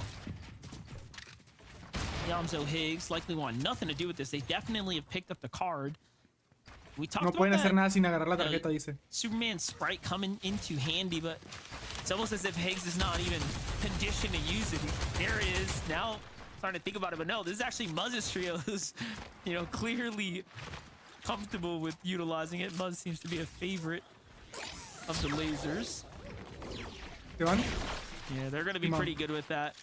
In any case, a 2v3 against Yamzo Higgs is no easy battle. You got to respect them. No es una batalla fácil, dice. Yeah, that's kind of the mind games, because even with that elimination, you see them move up to like 105 points, kind of slowly making their way up the top of the leaderboard, but they have to essentially be close to perfect in order to get the qualification spot here through the group stages. A couple of mishaps in games 1 and 2 kind of put their backs up against the wall, really forced to perform here in the last and final game of the day. Donnie, Joji, Seek, close to some historic or honestly entertaining clutches here today, but with or without those 205 points, all but got their spot secured as well. And we talk about a few of these teams, Clix's team, this team here, if they win the game, that opens up a spot at the bottom, kind of alleviating some of the stresses of some of these others. Yeah, gots to look at the zone right here. This is the first. La gente juega mucho en zona. Far south. Oh, and it's going to continue to do that. Okay, so we're getting some serious elevation in this end game. This is going to be a wild one for sure. I expect not many to survive the highs and lows that are going to come here. It makes you wonder, like, the more difficult terrain to play probably just favors people that have been here before, right? Those seasoned trios even more, because there's so much learnings that you take from those more difficult end games, but Clix, el equipo de Clix están liderando la tabla por eliminaciones, daño y construcciones, distancia y otras 12 categorías. O sea, están liderando el torneo literalmente. Elims, damage, builds, this, that, 12 other categories. What can they not do other than win a game? But they can prove us wrong here in the game 5, because all those stats for them is all about proving a point, making a statement here today. And I think teams have been sleeping on them the past couple days as possible FNCS champions, and that finals grows closer and closer. Yeah, most definitely. That elusive win, gotta hit your shots in the end game. Chat, estamos viendo una oportunidad para poder ganar, porque Mus literalmente dejó que revivieran a Clix. No quieren pelear con ellos, o sea, pelear en zona para saber quién termina vivo. Saben que van a terminar jodidos los dos equipos. Quien sea que gane, terminan jodidos. For now, you see Mystic is separated, a little bit of distance between him and the counterpart, and he's actually going the other way up the mountain as well. I'm not sure if that trio up above is taking notice, but this might be an opportunity for them to kind of surprise attack. Only 12 points. This could be a little risky, but depending on where they're at in Storm Surge and overall loot, it might be a must.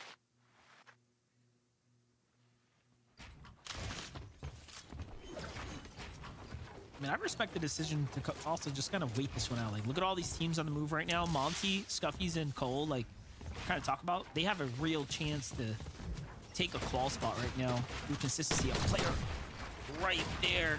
And they almost get the siphon on him, but he spots him out just in the nick of time. This is what I talk about when teams like are close to qualing. I feel like they start playing different. This is like where you start slowing down. You're doing things you don't normally do, right? And all of a sudden, you might just find yourself outed. But this is a huge elimination here waiting to happen. He's got, what was it, a med kit and 3 bandages. So big heals here that they desperately need. Siphon kicks in as well. So this is all just welcome pickups here.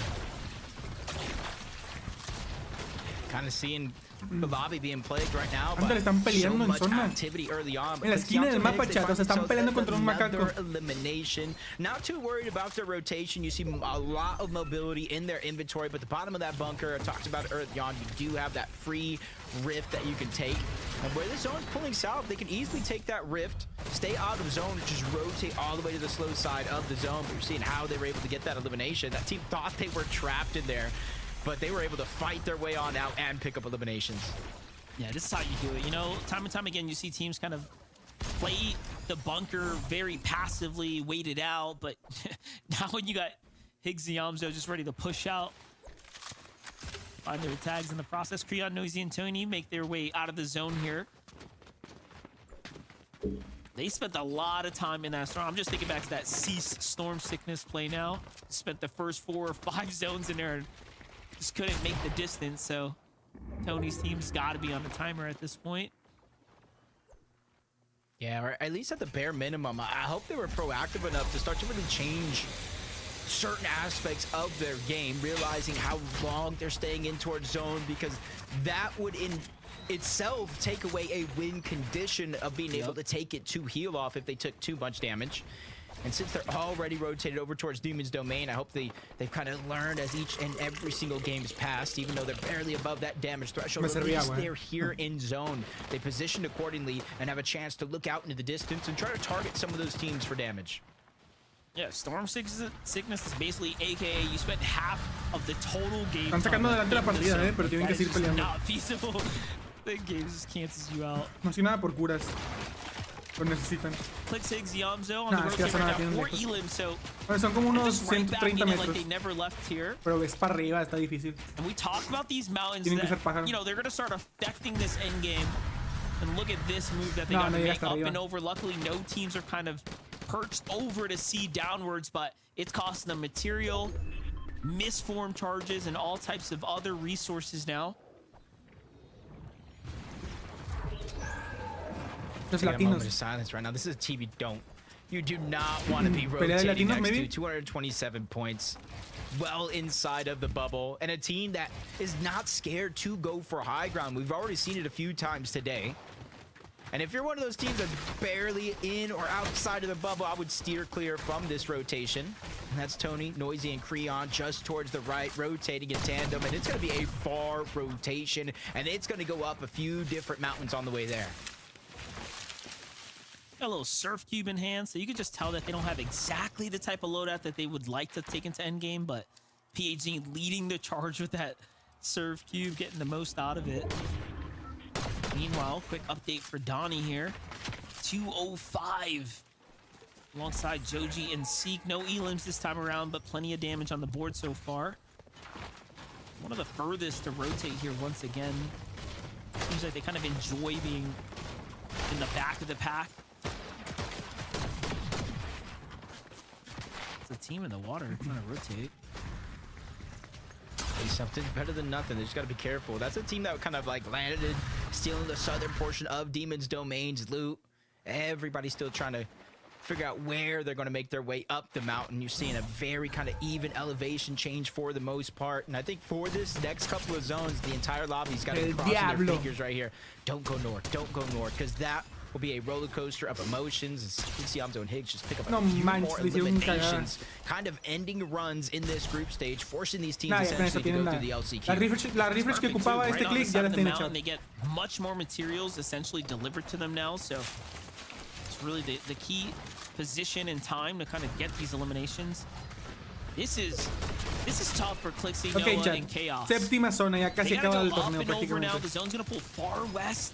And they're already halfway through their material count. And I'm not seeing any misforms on this inventory right now, at least not for Noah here. Great usage of the dash to kind of pop his way across there, keeping the momentum up. But just all in all, look at this clean rotate. Otherwise, it would have been a very difficult one to kind of time there. Higgs' team still going crazy here. Velos, does go. Hayes follows. That's very, very unfortunate for them because this is essentially their drop spot over here. Obviously, more times than not, you don't think it's going to go to Shogun Solitude, but if they would have just ojito que puede haber pelea entre King y Carreon, probably positioned better off than most of the teams as Joji, Donnie, Agers. We've seen them kind of behind the pack, zone after zone. It continuously is pulling towards the west. The blessing here for most of these teams is there's not too many elevations or too many changes in this zone. But Monster, after this one, if we go west, if we go east, or even far enough north, that's where it's going to continue to get tough. You know, it is interesting that like they can play late like that because they have misforms. You know, it kind of makes sense.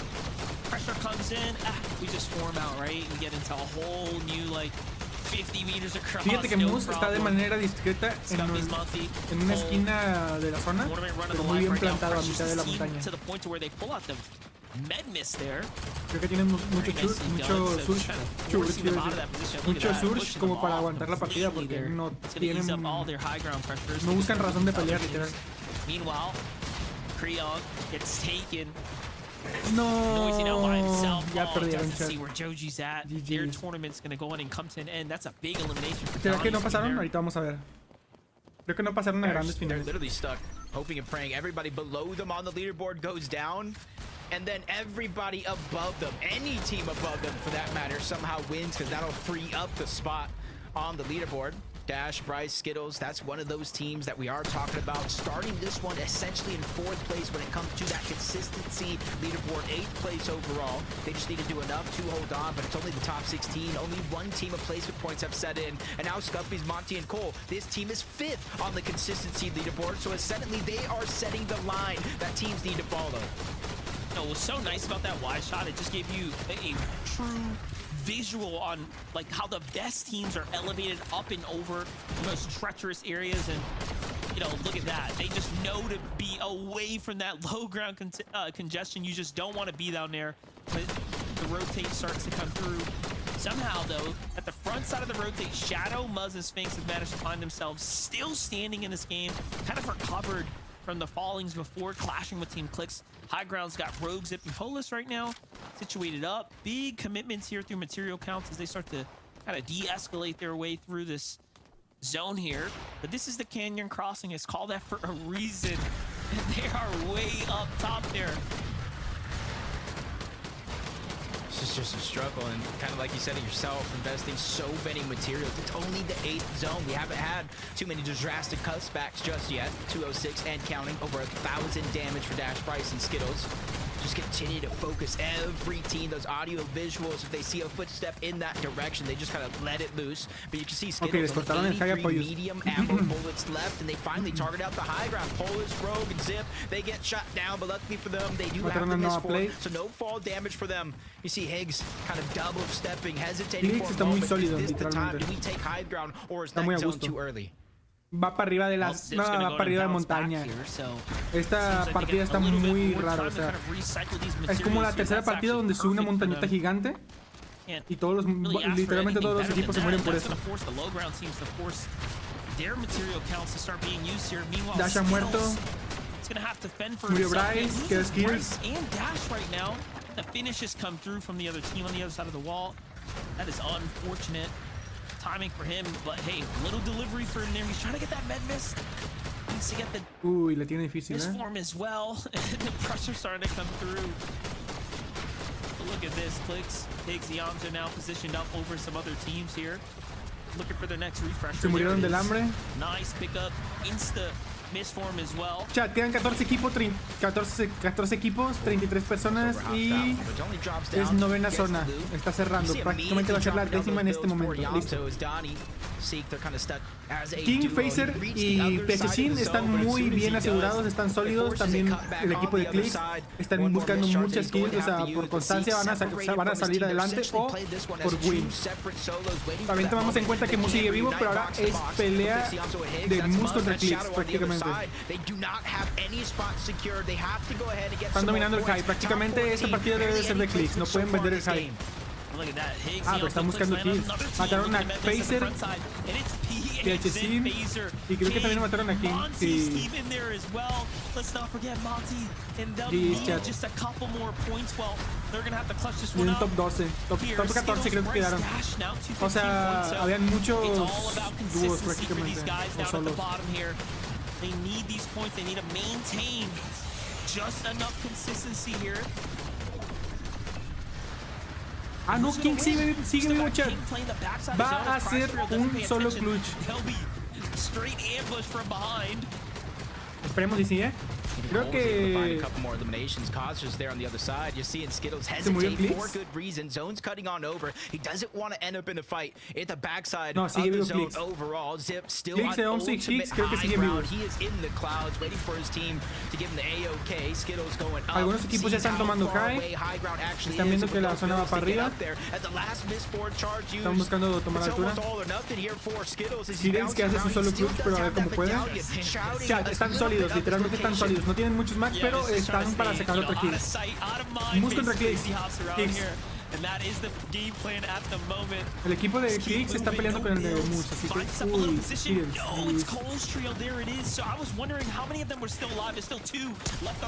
mataron a Mus. Oh my god.